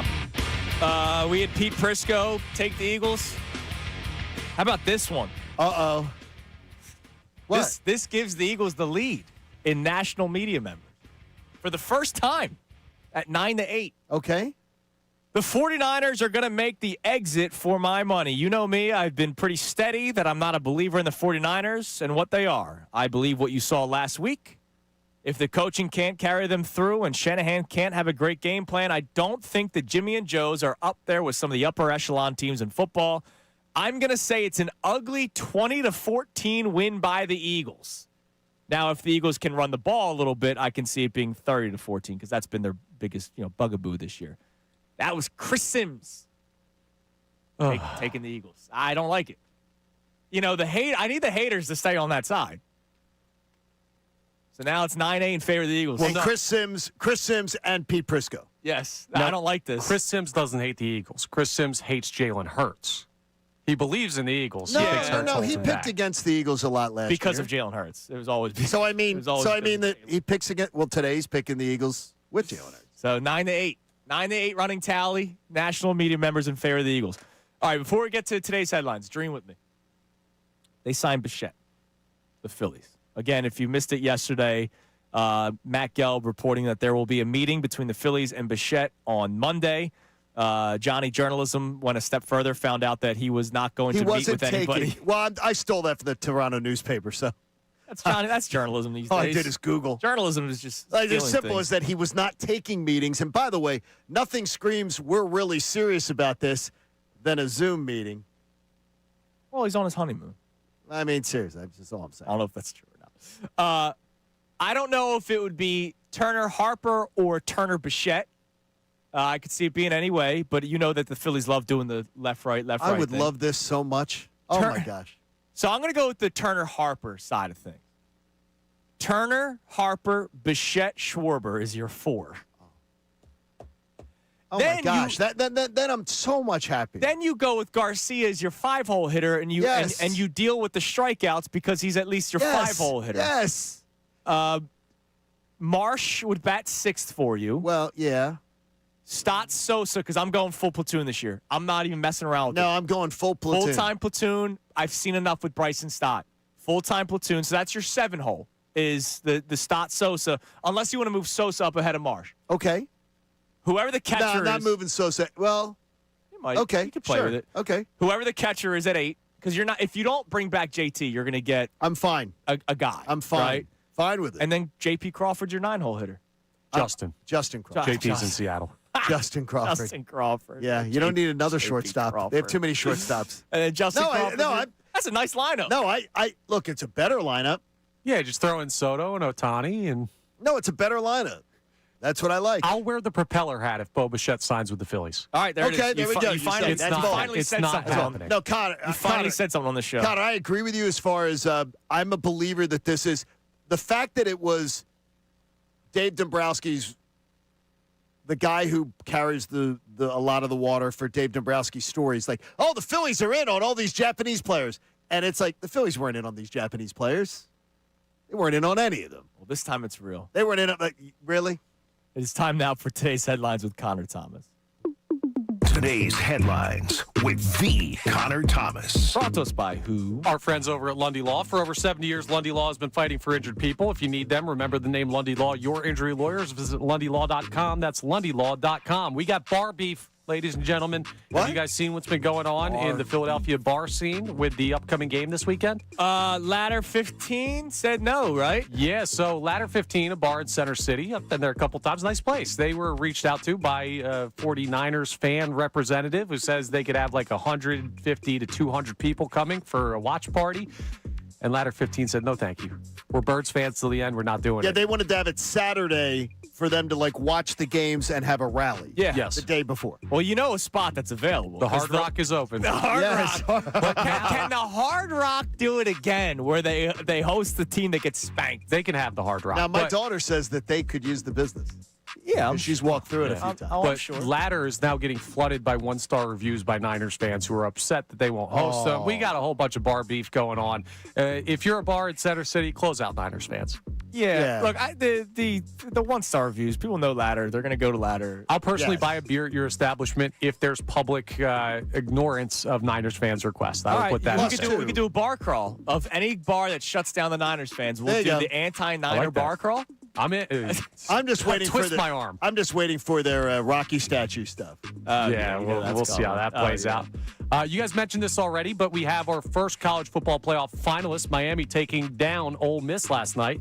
Very different look on defense from before the timeout. You're right. Chambliss connects the snap, backpedals, launches to the end zone.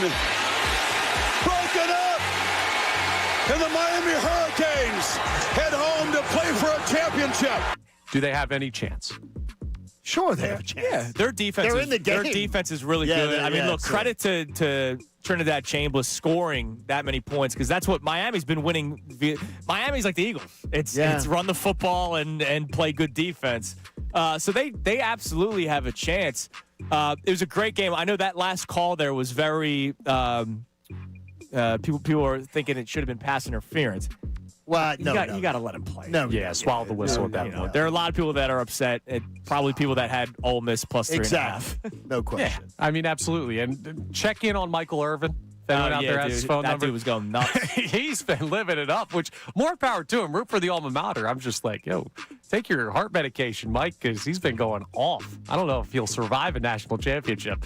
Good for Miami, though. We'll round out with this. We haven't talked about, speaking of Miami, another coach firing yesterday. Mike McDaniel out. What are you guys' thoughts on that? Should have happened 11 weeks ago. What took so long? And the reporting was weird because, like, week 7, it was like he's good for the rest of the year. Then there were reports as of, like, 2 weeks ago that he was going to be the guy. Then there was a report as of 2 days ago that he was going to be a part of the GM search. And then boom. He gets fired. So what happened? Like, what happened in 24 to 48 hours? I think I know what happened. Tight pants? Is one of the general manager candidates, one of their finalists, is the ex-right-hand man in Baltimore. He's one of the finalists. And I bet you that they got wind of, let's just connect the dots, I can deliver John Harbaugh to work with me as the GM because John Harbaugh is going to want some control. Plus, a little thing, Stephen Ross, one of his best friends, Jim Harbaugh. How about that? Through Michigan. So there's a connection there. Jim Harbaugh and Stephen Ross, they're like best buddies through the Michigan program. Yeah, we'll see how that plays out. I like the dots you're connecting. Now let's connect one more. You guys have been critical of McDaniel. Eagles OC if Petulo doesn't work out. You're an immediate no because I'm a yes. I'm not a big fan of his because what has he done? He made Tua look like an NFL quarterback. No, he ran Tua into a ditch. And by the way, you want to talk about weapons? Tua ran himself into a ditch. You want to talk about weapons? Why do you say that? Tyreek Hill, Jalen Waddle, A-Chain, right? Like they all that talent. They have all the talent in the world, and they couldn't do anything. They stunk. And to me, wait a minute. So Kevin Petulo's awful, and he gets the blame. But the offensive guru, McDaniel, doesn't get the blame for Tua? Come on now. Yeah. No, Come on now. No way. Tua can't keep himself on the field. My biggest thing with McDaniel is, look, he might be a good offensive coordinator. He can't be a head coach. He's too weird. Too weird. So Eagles OC maybe. No, we don't need enough. We already have enough weird. Weird. The weird just won you a Super Bowl last year. I understand, but we have enough. You need balance. Let's get super weird. You know what? It. Vic Fangio isn't weird. That's what I like, is the balance. It's because Mike McDaniel's not Italian. Right. Coming up next. I think he's Irish. Coming up next, the man who will be calling the game, Eagles-Niners, this Sunday will be joining us, Kevin Burkhardt. Pulling you behind the curtain a little bit. Burkhardt, we recorded it yesterday, and John Kincade made him curse. So here, Kevin Burkhardt. I've known him a long time. Sometimes coming up next. Also, remember, know the show, know the Burkhardt. During the interview, we'll ask a question after it, and it'll be your chance to win the pair of passes to the True Fan Travel Tailgate before the Eagles take on the Niners this Sunday, 12:30 to 3:30 with Phillies Sports Trips. That comes your way next year on 97.5 The Fanatic. Now on 97.5 The Fanatic Sports Update. Ready for Wild Card Weekend. I'm Connor Thomas, and the Eagles are just 2 days away from their matchup with the Niners at the Link, 4:30 on Sunday in the Wild Card round. And the Birds got another good injury report yesterday. Lane Johnson still practicing. Nakobe Dean was a full participant.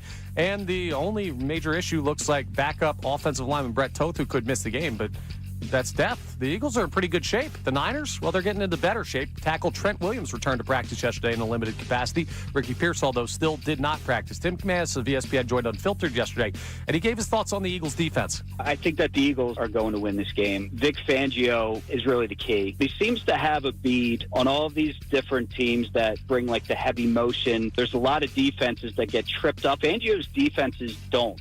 Nick Sirianni meets with the media today at 11:50 a.m. The Flyers fell to the Leafs 2-1 in overtime last night. Travis connecting the lone goal. They're off tonight. Sixers play the Magic in Orlando tonight at 7 p.m. You can hear that game live here on The Fanatic. Phils are meeting with Bo Bichette on Monday per Matt Gelb of The Athletic, so we'll keep an eye on that. Kevin Burkhardt joins the show coming up next. This update is brought to you by Corona. Join Andrew and Ricky Bo this Sunday at 4:30 for the Birds Playoff Watch Party at New Deck Tavern, the official 97.5 The Fanatic Watch Party location. $5 Corona Extra and $5 Modelo Drafts. Giveaways and exclusive Go Birds tees sponsored by Corona. LaPlaya waits. I'm Connor Thomas for the home of the Sixers, Flyers, and the best Birds coverage, 97.5 The Fanatic and 97.5thefanatic.com.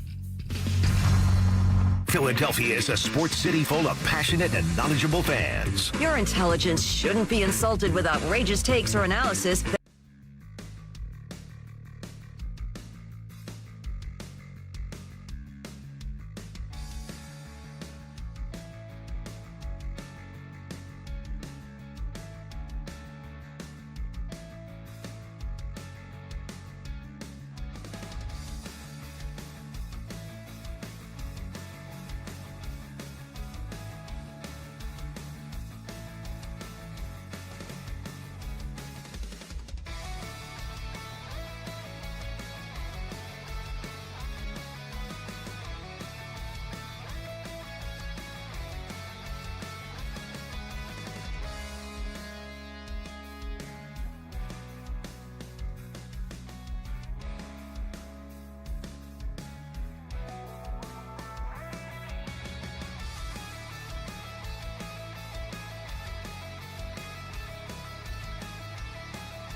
Football Friday, Wild Card Weekend edition. Football Fridays on the Fanatic, brought to you by Norristown Chrysler Dodge Jeep and Ram. Driving to great deals at the winter sales event at Norristown Chrysler Dodge Jeep and Ram, and get freezing good deals all month long on a Chrysler Dodge Jeep or Ram. Visit NorristownChryslerDodge.com. I think it's freaking good deals, but it is going to be freezing again because the next copy week. still says fall and it says wicked, and wicked would be for the Halloween play. How about freaking good deals? Freaking good deals. But it's going to be freezing again next week, and we're going to get some snow maybe. Yeah. Again, there's a snow pattern coming in. By the way, I read to you yesterday, but I guarantee you I didn't read it to you, because Connor. I told John. Well, we talked about it was the 30-year anniversary of the winner of the Blizzard of '96. And do you know that this is the first time since then that the air pattern that hit for the blizzard of '96 that fell into place for those storms is repeating itself for the first time in 30 years coming up. Don't like that. In the next 10 days. Don't want to hear it. So it's coming up, and then it's going to hold for like a few weeks. So. No, we love that. You know when the snow's predicted for? When? Next Sunday. So if we get Eagles-Rams. And have another snowball? Yeah. Hell yeah. That'd Bring be Matt fun. Stafford in the snow. That would be fun. Let's not get too chesty considering that game came down to the. You won. Yeah, it came down to a lot, though. Okay, I was you don't surprised. want the You're LA acting team in the snow? No, I want. I I'm want saying it. I'm saying it here. I want the home game. I will be the one. Yeah, no, I now got you guys all want Chicago. You all want to get on a plane and go to Chicago. You, Pacheco, Connor. I want the home game. That is what I want. My reasoning is because I don't want to go to Seattle if they are able to get to the NFC Championship game. I totally understand your point of view. I don't want to look ahead at any point. I just want to look and say, I'll take each game as it comes, and I want every home game I can get. Fair enough. All That's right. what I'm hoping. In a few minutes, we're going to play you the conversation we had with Kevin Burkhardt yesterday, which was awesome. Burkhardt, obviously, the play-by-play man for the A-team on Fox alongside Tom Brady. So he knows this team inside and out for a couple of reasons. One, he has to for his job. Two, he's a former season ticket holder of the Eagles back in the days of the vet. So always in the back of his mind, there's probably thoughts of paying attention to the Eagles a little bit. Absolutely. He loves it. So Burkhardt will be joining us, and we're going to do a Know the Burkhardt. So something will be said during the interview, and we will ask you the question. And if you get it right, you will win a pair of passes for the True Fan Travel tailgate before the Eagles take on the Niners this Sunday. It's a 12:30 to 3:30, 3-hour tailgate edition. Please drink responsibly and enjoy responsibly. And if you don't have tickets to the game, that's fine. You know what you can do? You can go True Fan Travel tailgate to the Fanatic watch party with me and Ricky Bowe. Okay, you can do that, right? We will be at the New Deck Tavern, 34th and Sansom, $5 Corona Extras, $5 Modelo Drafts, exclusive Go Birds T-shirts that you can only get at the watch party. Also, enter on site for your chance to win a pair of tickets to a home game next year for the Birds. That's great. That's awesome. So, a couple incentives for you to come out and join Okay, us. that sounds great. I appreciate that. All right, what do we got on the text line? 610-632-0975. Our Eagles discussion. We all, not all, but 90% of us is the number that we're giving. Easy. Say Eagles are winning this football game. And it's like comfortable saying it. Not even like, oh, I'm worried about this game, but I think they win. Like, no, we all feel comfortable that they're going to win this football game. And then my question is, why do we have that sense of comfort and confidence considering the season that we have gone through all year? What do we got on the text line? What is making us so confident? Cam from Allentown checks in, says we love to talk about Hurts, Saquon, and all these other things. To me, this playoff run comes down to one thing. If the offensive line can play half as well as they did last season, the Eagles can easily win another Super Bowl. Eagles 27, Niners 13. The only word that I didn't agree with that whole thing is easily. Yeah, there's no easy Super I don't Bowl. think this is going to be an easy path to winning 4 games to win a Super Bowl. But I absolutely believe this team can win a Super Bowl. Does the wide open nature help or hurt you? Helps. It helps everything about it. Helps my entire mindset is that I look at the Eagles as much more flawed than I did last year. But I look at the field and I say much less scary than last year. Like last year, I thought it was Eagles versus the field. This year, it's the field. Like everybody, it's every.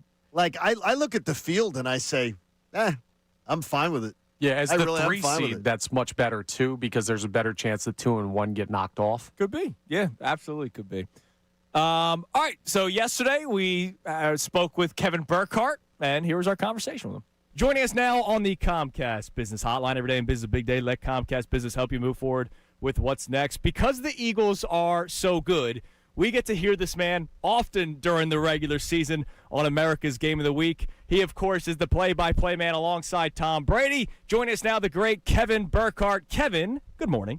Good morning. Great to be with you guys. Fired up. Playoffs Philly. I mean, can't get better than that, right? Let's go. Especially inside Lincoln Financial Field. Now, Kevin, I want to start here because, you do Eagles games, you've done Niners games, you followed these teams closely throughout the season, and, of course, you're doing your studies for this upcoming game.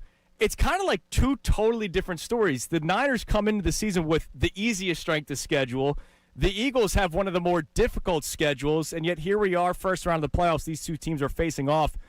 Do you take that into account at all when you evaluate two teams, the road that they had to take to get to this point?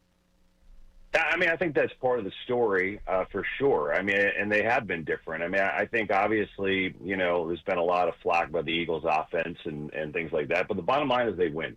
They have a formula for winning, and they've won a lot of games against a really good schedule. And I think, their path here is probably going to be how they win going forward, right? With excellent defense, not turning the ball over, taking advantage and making the big play when it's there, and being great in the red zone. And then you got the 49ers, who I think have been so impressive. And, yeah, coming in, they had one of the easier schedules. We knew that. But when you consider who they lost during this year and how they performed without it, I mean, their quarterback was out for half the year. They had their best rusher out for basically the entire year, and the best linebacker in the league was out for almost the entire year. To overcome that and have a game that was for the number one seed last week, even though they lost, to me, is pretty incredible. So I think that's part of the story, but I am a believer that when you get here, it doesn't matter. Now it's like you kind of start over. So we'll see how this all plays out. Kev, how about the pedigree discussion? Because obviously the Eagles defending Super Bowl champs, but to hear people talk about the Eagles that we've seen this year, rarely are we hearing people give them that kind of respect. Has this team looked in any way to you a team with that championship pedigree this year? Yeah, it does. And it's funny, like we've had the Eagles so many times this year, and really the last 5 years, obviously did the Super Bowl last year. And we've talked at dinner just last week, and we're like, man, does it feel like not a soul is talking about the Eagles? That how are they defending Super Bowl champion that no one is talking about them? No one thinks they're going to go on a run. And I could, I'll speak for my partner, Tom Brady. I know he loves them, and I just think, like, the bottom line is when you are an 11-win team, and I know it wasn't pretty all the time, but when you're an 11-win team against a schedule that they played, that's pretty darn good, right? As the defending champ, whatever one's gunning for you, and I'm not saying it was perfect, and I'm not saying it was as good as last year, but I think like last year's playoff run almost set up the expectation to be unreal. They destroyed everyone in the playoffs and obviously manhandled the Chiefs. It isn't like that every year. So it's almost like they were trying to live up to their own expectation, and that's kind of part of this whole deal. The bottom line is when they don't turn the ball over, they're tough to beat. Their formula works. So, you'd like to see their offense obviously perform at a little higher level than it has been more consistently. You don't want to see a half of football where they don't complete a pass. That's a little ridiculous. But I'm saying, yes, I like the base that's there, and I feel if I'm an Eagles fan, I'd feel really good where they are right now. Kevin Burkhardt joins us here on the Comcast Business Hotline. Will be on the call for this Sunday's game, Eagles-Niners. You mentioned Brady. I'm curious, when we listen or watch and we hear Brady talk about Jalen Hurts, he speaks of him so highly. Like, he speaks of Jalen Hurts so highly. Forget all the nonsense of where would you rank Jalen Hurts. Tom Brady speaks highly of Jalen Hurts. And I know if I ever had low self-esteem, I would want to hear maybe one of the best at my position to say that I do good at something. So I'm curious, off air, when you talk to Tom, just how much does he truly appreciate the game in which Jalen Hurts plays? Well, it's obviously a different game than he played, but I think like what you hear on the air is what he really believes. Like again, I'm not trying to speak for Tom. I don't want to do that, but I can tell you just in our conversations, like at dinner and during the week and things like that throughout this year, like what he said is the one thing I really appreciate about Jalen is that, in big moments, he elevates his game. He's like, I appreciate that. And he does it all the time. And he's right. I mean, his two best games have been in the Super Bowl, in my opinion. His two best games of his life were played in Super Bowls, and he's been excellent in the playoffs. So I don't know that you need to look for more than that. I'm not sure what people are looking for. Maybe his numbers don't match up. Maybe there's certain things that others do better. Like the reality is, no one's going to be Tom, right, ever. So I think like when you get a reaction like that from him, it's real. He doesn't hand out compliments like they're candy. Like he studies the game and he watches tape and he shows his tape, and I think he really appreciates that about Hurts' game. But I'll let him speak to it on the game on Sunday. I don't want to talk too much for him. When you speak to NFL head coaches in your preparation for your broadcasts, tell us what sets Nick Sirianni sort of apart, makes him a little unique, and what are the attributes that he brings to the table that you say, man, this guy, I can see why he's successful. Well, I think the simplest thing, John, is that he's real. He is who he is. You know what I mean? He doesn't apologize for being who he is. He's emotional. He leads that way. I think he's very smart. I think he's a great offensive mind, and I think he's got a good way of leading, and I think he's real. I will say there has never been a time where we've talked to Nick where it's been different than anything else you see around him. Like, you know exactly who he is. And I appreciate that about him. And I think the players do too. So is he a little different? Are there a lot of coaches that go back when you're mean mugging the camera, when you're beating up the Giants in the playoffs? Like, no, but that's just him, and I think it's always fit Philly. I just think that attitude's always fit Philly. Maybe he rubs some people the wrong way. But I think with him, what you see is what you get. And, the reality is, what everyone else says, I don't think he really gives a shit. I think that's kind of the beauty of it. His resume stacks up with literally anyone in the game their first 5 years of coaching. Anyone. So I think that's all you need to know about Nick. Kevin, obviously the world knows Jalen Hurts, Saquon Barkley, some of the key members on the Eagles offense, and, of course, the defense like Jalen Carter. But when you prepare for this game, who are you excited to highlight at some point that will make a play either offensively or defensively for the Eagles? Well, I think Nakobe Dean is so good. I mean, so good. I mean, it's amazing that they went on and did what they did last year without him and were able to do it without him. But I think, once he came back and got his sea legs this year, like he and Zach Ball, that is just unbelievable in the middle. And he's turned into one of the best blitzers in the game. I mean, he is vicious on those A-gap blitzes that he brings to the table. So I just think he's kind of an unheralded guy on a team that has a lot of stars, that's got Jalen Carter and Jordan Davis and Cooper DeJean and Quinyon Mitchell and Zach Bond and all these guys. I love his game. I love the way he plays, and I think he's so underrated around the league. Do you think home field advantage is going to mean as much this round of playoffs as it has in previous years? I think it's always about communication. Look, I think there are some teams that have a bigger home field advantage than others. I would say when you're Jalen Hurts and you're 5-0 at home, it definitely helps. And I think, look, as a guy who knows the link well, who used to visit it a lot as a fan, sure.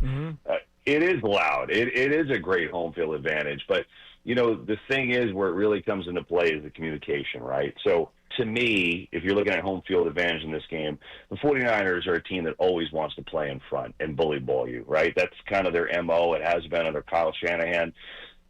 If the Eagles can get a lead and get the crowd into it and make their communication tough, that's where it really is a factor. And that's where the link is one of the loudest places in the league, where I think it's great. So I think if that situation arises, for sure. But you'd always rather play at home.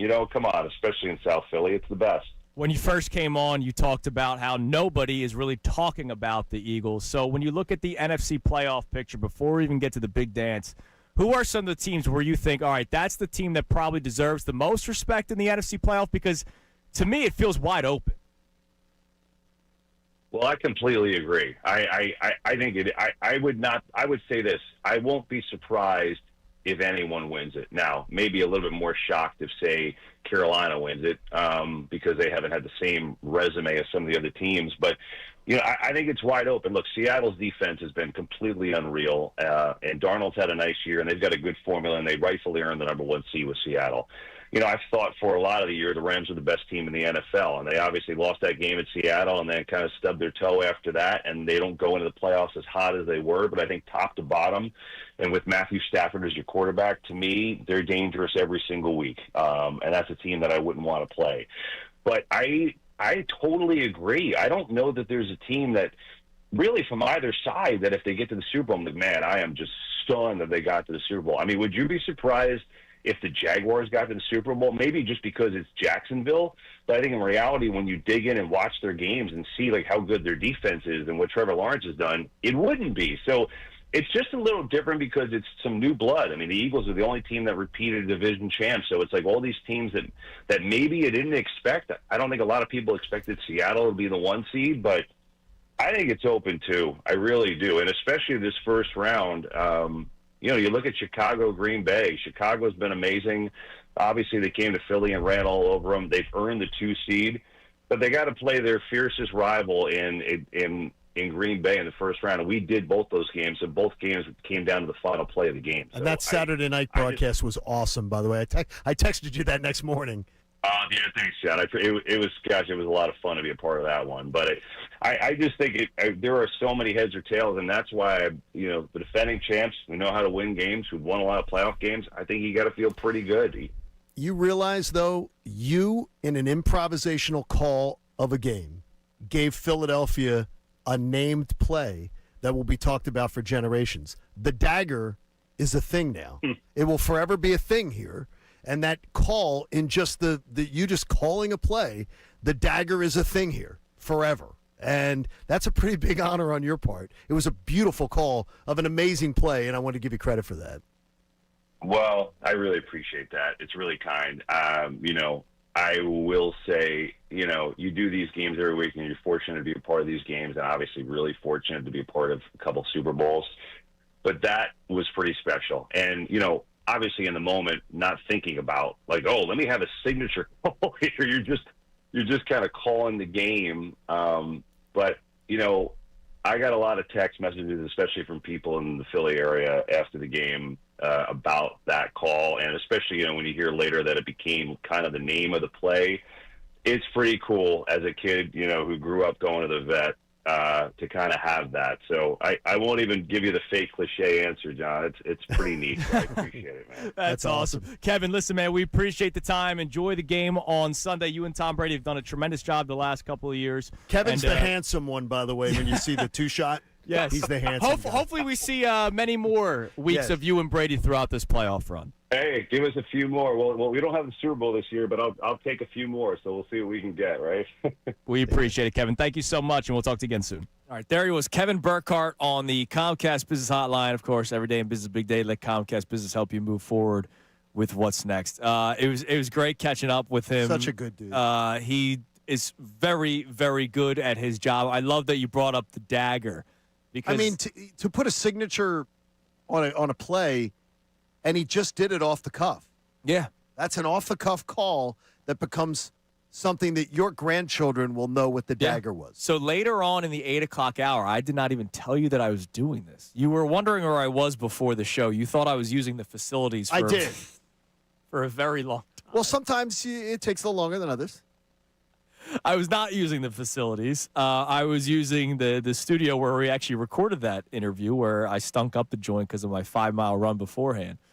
I put together a couple of the iconic play-by-play moments in my lifetime. Okay. For Philadelphia, but the national people, not the local people that know everything inside and out. It's to your point, the off-the-cuff, like they just said this. So I have a couple of them, and I wonder which one you think will come out on top. So that'll be around 8:47. Can I make a guess on one name that I hope's in it? Go for it. Harlan. Yes. Because I think he is one of the best broadcasters in our industry. And I did just Philadelphia moments. Yes. And I think Kevin Harlan, though, you talk about people could read the phone book? Yep. I think Kevin Harlan is one of the best broadcasters in our entire industry. And Harlan, the specific one that I picked, you'll hear it later on this hour. I don't even know which one you picked. The guy is drunk, but there he goes. It was not that one. He is a great, great dude. By the way, it sucks that the game was the way that it was this past Sunday. It was nice to finally have a Harlan game. I hate when he does games that don't have the juice. Yeah, because he's so very he's good. the best. Okay. But Josh Johnson versus Tanner McKee was not really doing it for me. And Johnson's loose. But I love Kevin Harlan. But we also love Kevin Burkhardt. We appreciate him for coming on the show. Coming up next, here's what we'll do. I have the Know the Burkhardt interview question ready. The winner will get a pair of passes for the True Fan Travel Philly Sports Trips tailgate for this Sunday, 12:30 to 3:30, just outside the link before the Eagles take on the Niners. You don't need to have tickets to the game to go to the tailgate. So make sure you're listening closely for the Know the Show question. We do that next. Also, we'll talk more about this Eagles game.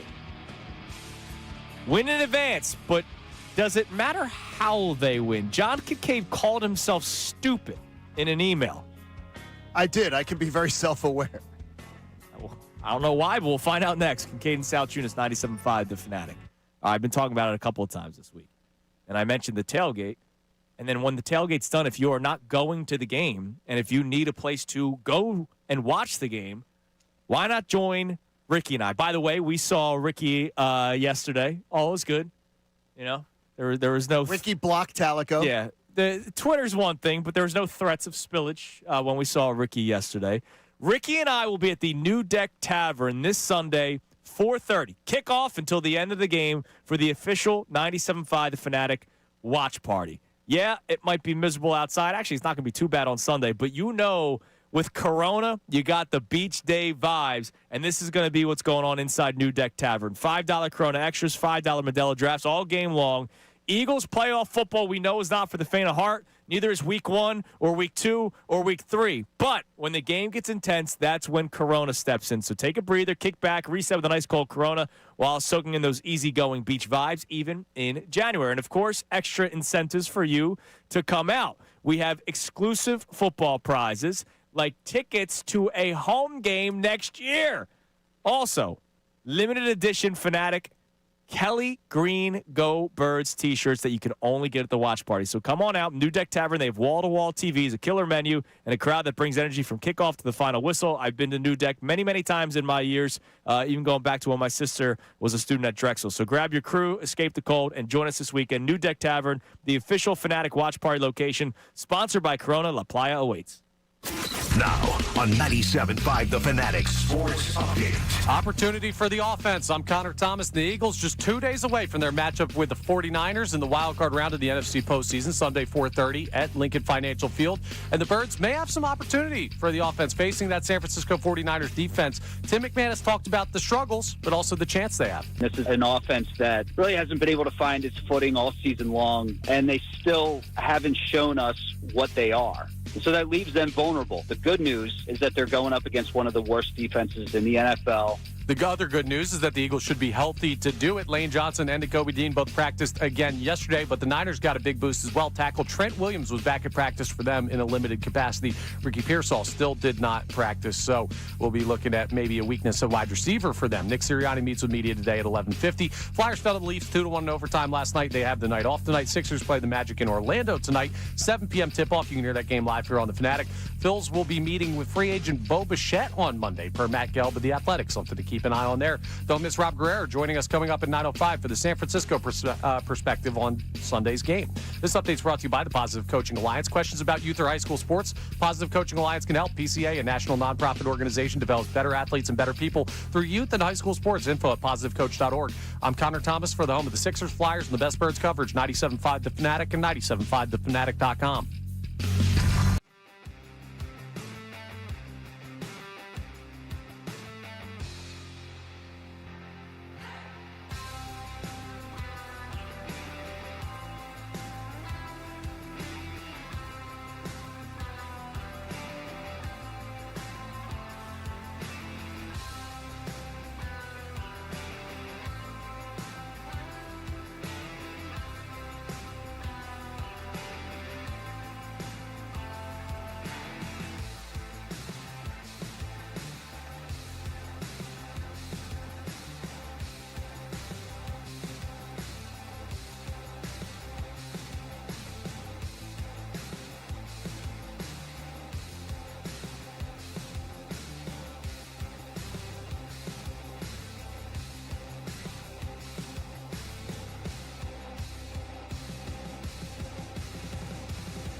We were talking to Kevin Burkhardt in the last segment, and I asked him, look, you know that when guys prepare for games, they're going to be ready for the Jalen talk. They're going to be ready for the quarterbacks and the running backs. I asked him, who's the player that isn't one of those big-name guys the whole world knows that he is excited to talk about and watch play? And he gave a very specific player, and he actually gave a very great answer on him. First person to text that in, 610-632-0975. First person to text that in will get the pair of passes to the True Fan Travel Tailgate this weekend. Now, you made him curse. I made him curse. He got very excited about Nick Sirianni. I love watching how play-by-play guys set up for games and everything. So I'll go Sunday. I'll go by and try it. Once you got to get past extra security because Brady's there to go see Kevin at his setup. He has less data in front of him than a lot of other play-by-play guys that I watch. Like some guys have a ton of like charts that are all color-coded and everything like that and everything. He has less. You know why? He knows ball. Well, that could work. That could work. It's just, to me, it's the I would find it so overwhelming. Like all the information that they have to have, it's amazing. And he knows it. He likes the Eagles a lot. Now, he's also on the A team, so they have great producers. Oh, yeah. And a great production crew. By the way, that they probably each helps them out. And they each have their own producer person. Right. And they each have their own research person. Sure. I mean, they got it pretty good. Oh, yeah, the production of these games, especially the A teams, the Nance and Romo, Burkhardt, Brady, Buck and Aikman, like they got it made, which is great, and that's the way it should be. All right, again, don't forget, come up around 8:47. I have other iconic calls in my lifetime, the off the cuff, in honor of Kevin Burkhardt coming on when you brought up the dagger, which we'll play that for you. So in case you guys, everybody wants to hear it. We'll play that for you, and then some other top calls. And I wonder if you agree with my list. All right, so I need you to explain it because I don't really know where you're going at with this. Yes. About how the game looks Sunday. Yeah. Well, look, this is hard to. It shouldn't be hard to put into words, but I'll put it here.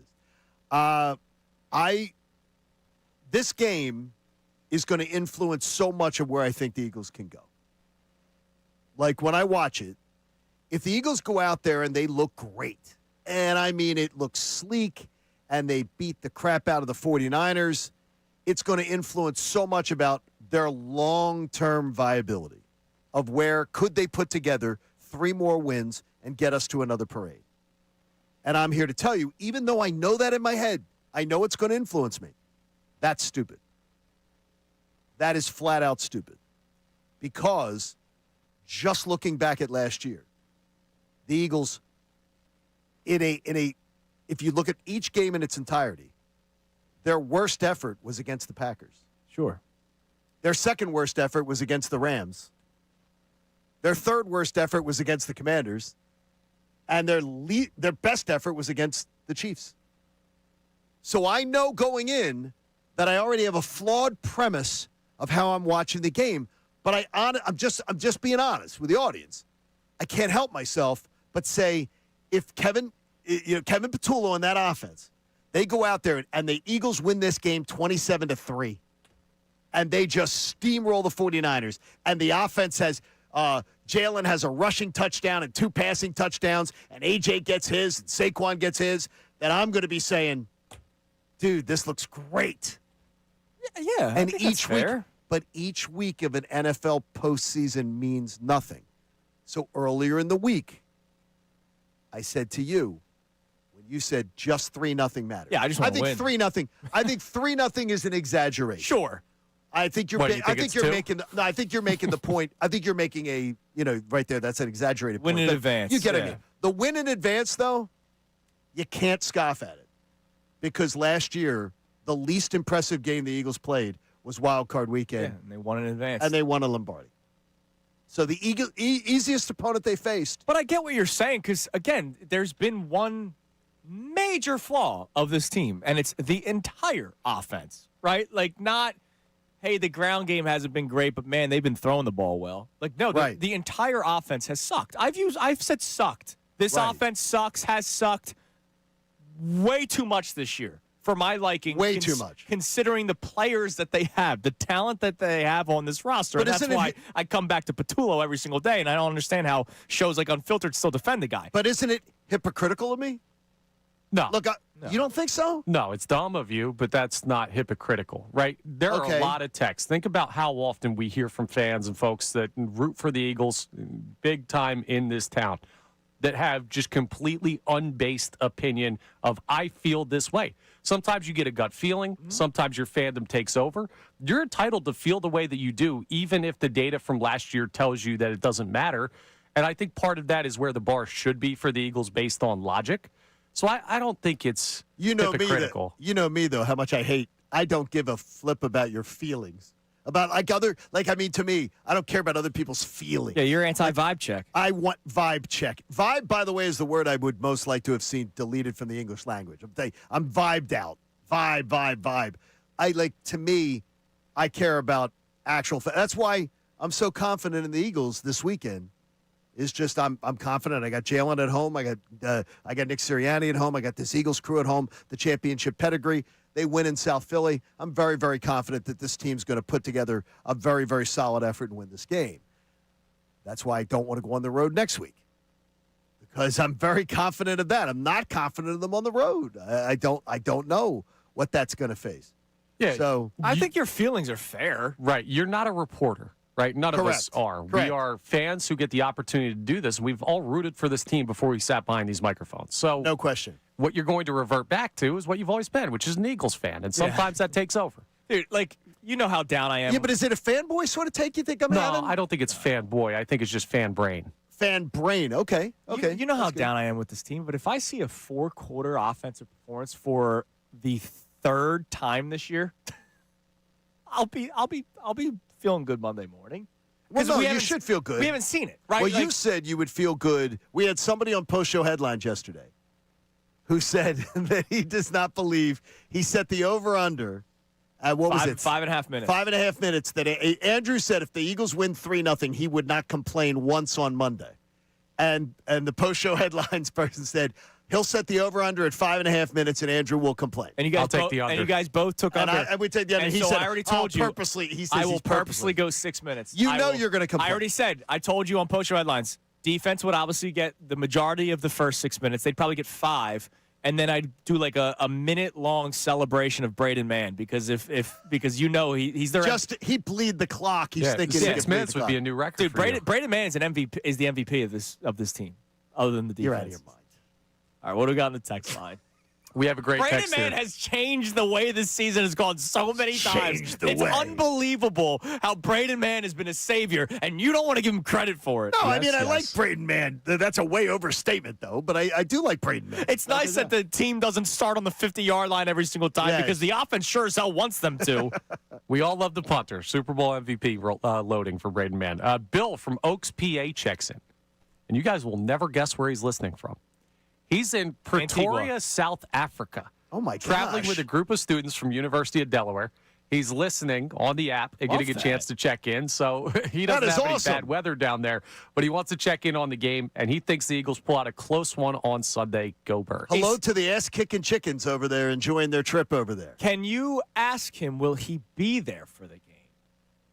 In South Africa? I would imagine if... I don't think he's got a flight back tonight. I imagine he's going to be over He'll there. probably be there. That's great. So it's 3:40 right now in South Africa. Wow. So that's a 7-hour difference. They're 7 hours ahead, so it's 3:40 in the afternoon. Yeah, so it would be 11. I think most people know geography, Connor. I think that went without saying that South Africa. I don't It know. absolutely did not. It does not go without Are you saying. sure? I Yes. thought Brandon that goes Gunn without- didn't know where I the understand. sun rose Scott always from. tells us never assume. I would and imagine Jared that the majority. Goff.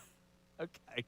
Jackson Dart doesn't know where the ocean All is. right, Jackson Dart didn't even Thank exactly. you for clarifying that South Africa is ahead of schedule. That would mean kickoff would be 11:30 p.m. in South Africa. Yeah, that's okay. Yeah, Hell yeah, that's even better. that's Let's go. doable. You got a That's whole not day to good. get That's not liquored good. up. See, that's not good for me. No, I wouldn't want. I wouldn't want 11:30 that. kickoff on Birds the after like. dark. I wouldn't want to do that every single time. All right, so coming up next, we just had Kevin Burkhardt on, and John, it was great that you brought up the dagger and just gave him his props because that is an off the cuff. That is That's why some of these play-by-play guys are the best. That's why Ray Dunn is up there. Cue the Dupes. You know what I mean? Like, How about that? it's the non-written down reaction. Unlike the Jim Nance read off a card things that every year at the Masters. Oh, is that a thing? Yeah, his things are very staged at the Masters because they like things very staged. So I put together, let's see, 1, 2, 3, 4, 5 top iconic calls and the dagger. You'll also hear the dagger, so you'll hear 6 coming up next. And I wonder if I missed any. There's some sports where it's harder than others. Hockey, you can't really do because once the goal goes in, then you hear the horn and the music, and the play-by-play is dead. Like, it's just done. So I got 5 for you, including the dagger. You'll hear those next. It's Kincade and Salciunas on this Football Friday, 97.5 The Fanatic. All right, let's talk about that FanDuel Sportsbook app. Do you like the Birds to cover the 4.5? I don't really feel that way, even though the number continues to climb on some sports books. But this is the FanDuel Sportsbook here, all right? They're turning on playoff mode. All customers get a profit boost pack every NFL playoff game day. Each game day during the wild card round, you'll find a pack loaded with multiple profit boosts waiting for you in the app. So that includes the game Saturday, that includes the game Sunday, that includes the game Monday night. Pick the matchups that you believe in the most. I like Jacksonville to take care of business at home against the Buffalo Bills. I do like the Eagles to win. So what I could do is parlay a Jacksonville and Philadelphia money line. And then also LA, even though I don't think it's even worth betting. I think it's minus 660. I wouldn't do that. And I'm too worried to bet a 10.5 point spread in the playoffs. Anyway, take your shot on an upset, build a parlay that fits the moment, then apply your profit boost and go after even bigger payouts while the playoffs get rolling. So visit FanDuel, an official sportsbook partner of the NFL. Grab your profit boost pack every NFL playoff game day. You got to be 21 plus, present in Pennsylvania. Opt-in required. Bonus issued as non-withdrawable profit boost tokens. Restrictions apply, including any token expiration amount and max wager amount. See terms at sportsbook.fanduel.com. Gambling problem? Call 1-800-GAMBLER.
in my 30 years, even though I know of old calls, it's just the mine and Connor's lifetime. So you let me know if I'm off base on something. All right.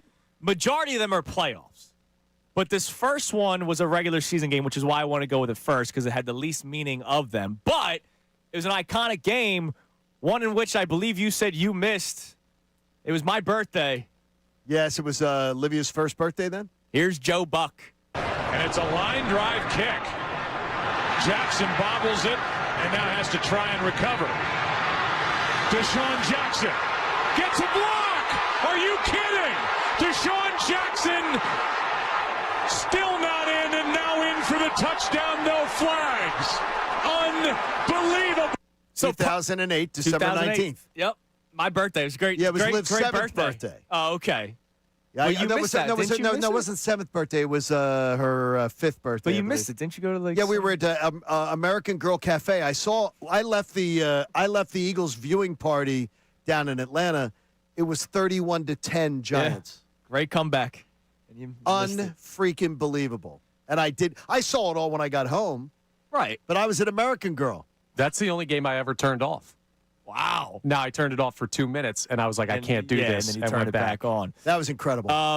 That was a great call. Now, part of my reasoning for picking these is like I can remember or quote a part like gets a block is a big part of it. I like the "Are you kidding me?" Yes, I love that because it's the he let the human emotion come into it. He was stunned. I'm not the Plus, biggest Joe Buck. I'm not the biggest Joe Buck fan, but I think he did a great job on that call. I like the still not in because Joe Buck's kind of like saying, "Hey, come on, get it, get in there." And then the no flags, all that kind of stuff. How about one more Joe Buck baseball edition?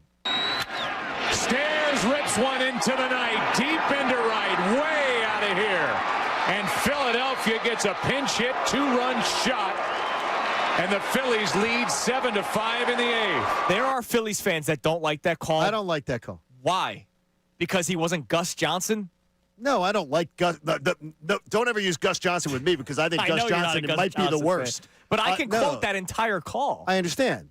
It is the moment was much bigger than that.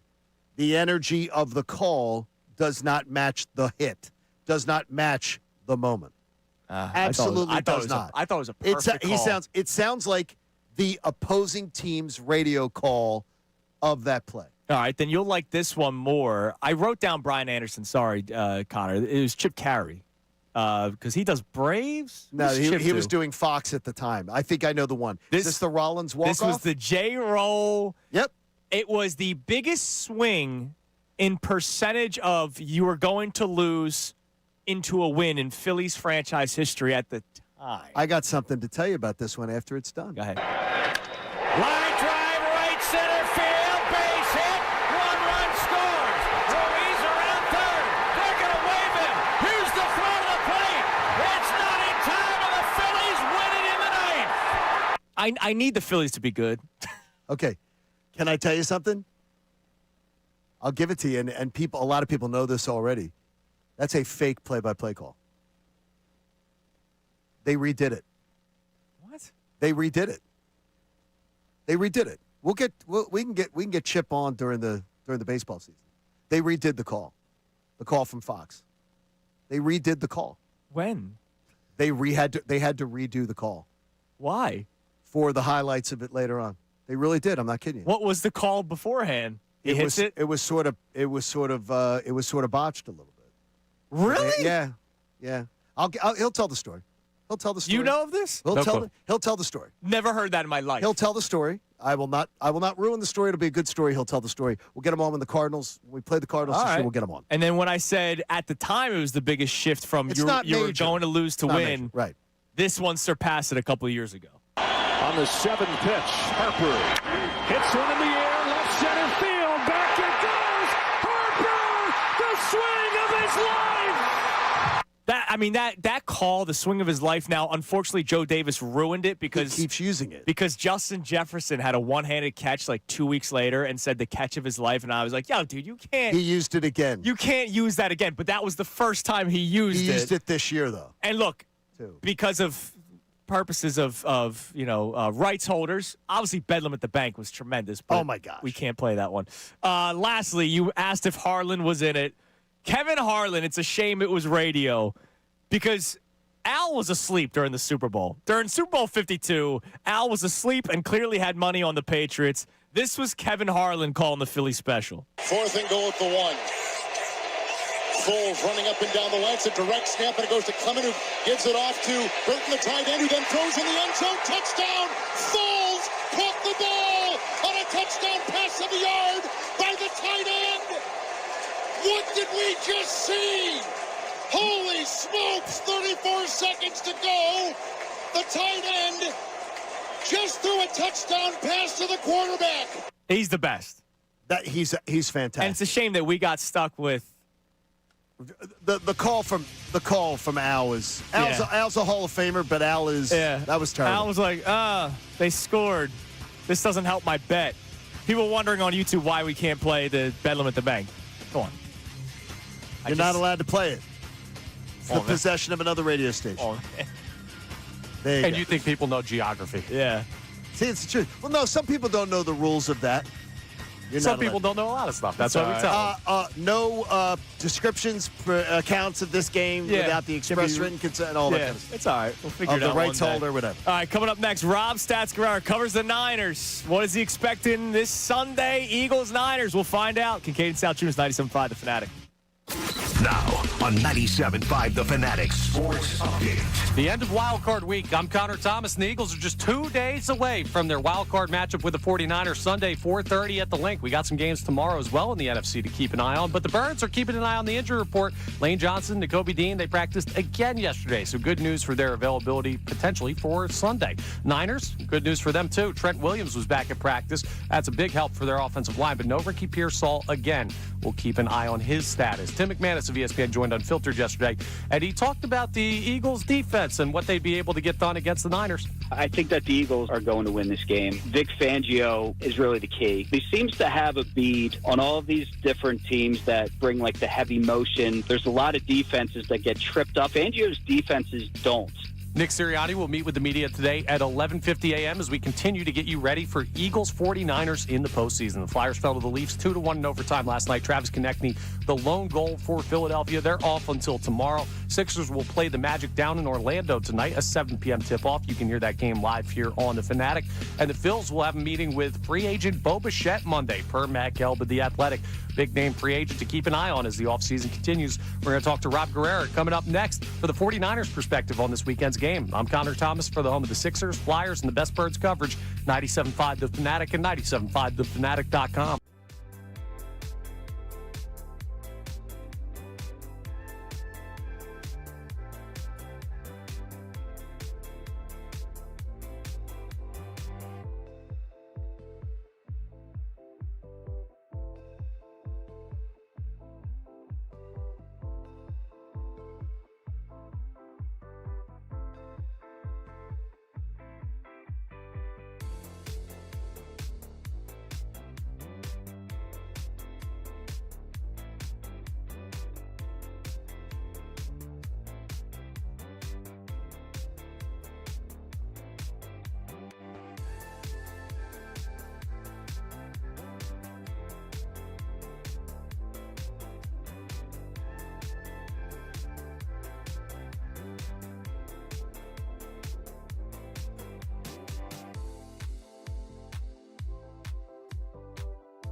he keeps getting the awards, so he's got it going Tremendous. Congratulations to him. Football Stats. Fridays on the Fanatic, presented to us by our Norristown Chrysler Dodge Jeep and Ram. Driving to great deals at the winter sales event at Norristown Chrysler Dodge Jeep and Ram, and get freaking good deals all month long on a Chrysler Dodge Jeep or Ram. Visit NorristownChryslerDodge.com.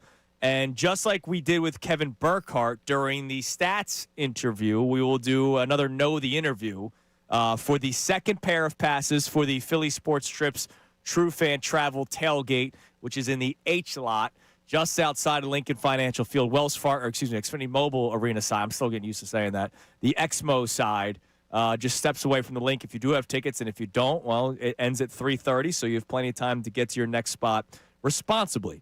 Of course. We could do an impossible question, which is guess John Kincaid's contact for Stats Guerrera, because Johns are always the weirdest named contacts in the world.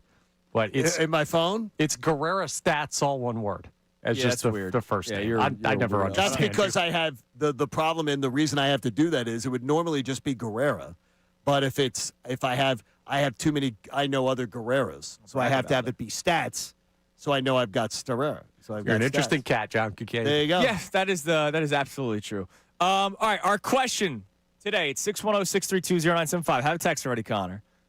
John and I, Connor, 90% of our listeners all feel the same way about this game on Sunday, that the Eagles will win this game, and we feel comfortable saying it. There's no oh, I don't know. I feel like they can win, but no, we've all said that they can win. I think the game's going to be a lot tighter than what you guys think. I don't know what your exact scores are. I'll find that out at the end of the show. But we all think the Eagles win this football game in advance, and then we find out if they're going to Chicago or if they're hosting the Rams. And so I'm wondering why we feel this way. Because the team, quite frankly, the offense, quite frankly, has not done enough or really anything at all for us to have this sort of confidence. Defense, absolutely. They've been doing it all season long. But the offense has not done anything at all this year for us to have this feeling of confidence. But we all do, and I'm trying to figure out why that is. What do we got on the text line, Connor? All right, we have a text here from Chris from the Northeast Philly who's talking about the game this weekend. Or, sorry, this is actually Joe from Jersey. Had the name wrong. Pretty confident the Eagles win this Sunday. Defense dominance, and the Birds advanced after a stressful 13-9 win. 13-9. Stressful. Oh, my gosh. Dude, what? Oh, that would just be awful. What would we be like living through a 13-9? Well, you better be complaining about something. Well, yeah, because you should. You'd be wondering why the offense can't. You should. Are you expecting anything different? Yes, according to my score prediction, which was 20-16. So not much different. No, I'm I'm one touchdown different in both of their scores. 13-9. I'm 20-16. How about that? All right, what else we got? All right, we also have a check-in here on the what the Eagles need to do for this game to end up in their favor. Mike from Virginia, he takes a look at it and says, we'll be in every game thanks to the defense, and talent-wise, we're as good or better than anyone in the playoffs, but we can exit early or make the Super Bowl. Neither would surprise me. The offensive problems could rear their head, but in what game? Is that Bill Colarulo? That's Mike from Virginia. That's text on sitting on the fence. No, but I understand what he's saying. We could win the Super Bowl, or we could go out in the first round. Come on. Yeah, but no. I get what he wouldn't be surprised either way. They're not as like those two things are not as likely. John, last year I would have been stunned had they lost the first round against the Packers. Stunned if they lost to the Commanders. Right? I wouldn't be stunned if they lost. I got you, but listen to what what people are saying. That's someone saying to them it's just as likely that they win 4 games that they lose 1 at home, that they're heavily favored against the Niners. That's absolutely ridiculous. Well, that does go to the openness conversation. Yeah, we talked about how wide open both sides, NFC and AFC, are. Yeah, I mean, but you're not. There's no way that anyone is saying, yeah, they could win 4 games or they could lose this Sunday as a heavy favorite at home. Is on the scales is just as even. Nah. Do you know that there's a possibility? It would be really difficult, but a possibility that there's 2 wild card teams in the Super Bowl. Sure, there could be. Yeah, the only team that I guarantee won't lose this weekend is the Seattle Seahawks on the NFC side. Because everyone else is up for grabs. They got the bye week. All right, joining us now on the Comcast Business Hotline. Every day in business is a big day. let Comcast Business help you move forward with what's next. I know I've spoken to him a couple times. You've been speaking to him for years, going way back. He produced the John Kincade show at ESPN Radio back in the day. So he knows what I go through. And then he went on to bigger and better things. The Gold Standard podcast covering the 49ers, as you mentioned, voted the best 49ers podcast. Rob Stats Guerrera joins us. Good morning, Rob. Thanks for coming on with us today. Thanks for having me. What's up, Stats? So it's been interesting. Everybody that covers the Eagles thinks the Eagles will win. Everybody that covers the 49ers thinks the Eagles will win. Do you feel that way in your own evaluation of what you've seen and gotten, studied before this game? I think the only way the 49ers can pull off the upset is if the Eagles do Eagles things. We need one of those halves where they don't complete a pass and the offense just looks bad, and we need a little craziness to happen. Yeah, and those things have happened. So at least 49ers fans can hold out for that. I wonder what you think of the matchup between Kyle Shanahan and Vic Fangio. That's what I'm most excited about, is watching these two play chess. I'm fascinated by it. I wish Shanahan, had some more weapons on offense, because I feel like he's a little overmatched right now. But that's really going to be the key. You need Kyle Shanahan to do Kyle Shanahan things in this game. Look, I saw the 49ers with basically no starters go into L.A. and put it on the Rams. So we've seen it before from Kyle Shanahan. I've seen that stat floating around that Kyle's teams have only scored one touchdown against Vic Fangio, which is true, but his quarterbacks in that game were John Beck, Nick Mullins, Robert Griffin III, and Jimmy Garoppolo. Little different this week. So what is it about the Eagles' defense that could create problems for Kyle Shanahan, regardless of who is on the field, other than just Vic Fangio being a genius? What do the Eagles do defensively that takes away some of the strengths of San Francisco's offense? Well, they can get pressure with 4, and they can leave 7 in coverage. And not only are they leaving 7 in coverage, but they're great in coverage. Their corners are very scary, and with Ricky Pearsall as banged up as he is, the 49ers have nobody that can separate against man coverage, and they have nobody that scares you over the top. The Eagles do not have to fear anyone running past them on Sunday. They can put everybody in a phone booth and park them in the middle of the field, and it's going to make things very difficult for the Niners offense to operate. Now, here's something that should make 49ers fans feel really excited. The Bears came in with none of their starting linebackers, their top 3 linebackers injured, and the Eagles did nothing offensively to exploit the middle of the field the entire day, including Dallas Goedert. I mean, are you expecting that this is going to be a game where Kevin Patullo is going to be able to take advantage of that? He should be able to. Every 49ers linebacker that made the initial 53-man roster is hurt right now. Every single one. They might play Kazir White, who signed this week. Yeah. That's how desperate they are at linebacker. But as I have been trying to tell 49er fans all week, the Eagles just have games where it's almost like a prevent offense. I'm sure you know this, obviously, and that's what you have to hope for if you're a 49er fan, because otherwise, this defense is just a shell of itself. Rob Stats Guerrera joins us here on the Comcast Business Hotline, covers the 49ers. Is Trent Williams playing on Sunday? And if he is, just how much are they expecting out of Williams, your Hall of Fame left tackle? He returned to practice yesterday for the first time all week. He was moving very slowly after injuring his hamstring on the first play against the Bears. He's going to give it a go. Now, is he close to 100%? Absolutely not. But they desperately need him. The 49ers want to run outside zone. The Eagles' defense has had trouble against outside zone this year. If they don't have Trent Williams, I don't know if the 49ers are going to be able to do it. And that, again, would really limit what the offense wants to do. Stats, I've been watching the San Francisco media try to spin now this is all they're playing with house money. And I'm looking at it this way. Look, last Saturday night, they were playing with win a home game, you're the 1 seed. I don't think you can go from we're playing with the 1 seed for the 1 seed to a wild card win would be house money. Now, you have followed this team all year long. Where do you fall on that? Am I incorrect? I think you are incorrect, because they have positioned this year, all year since before it began, as house money. They lead the league in dead cap money, and they've had all the injuries. They've missed Nick Bosa for 14 games. They've missed Fred Warner for 11 games. Purdy was out for 8. Pearsall 8. I understand that they were playing for the 1 seed, they didn't expect to be there in that situation. They didn't go all in at the trade deadline. If they had any inkling that they thought they were going to be there, they would have been far more aggressive at the trade deadline.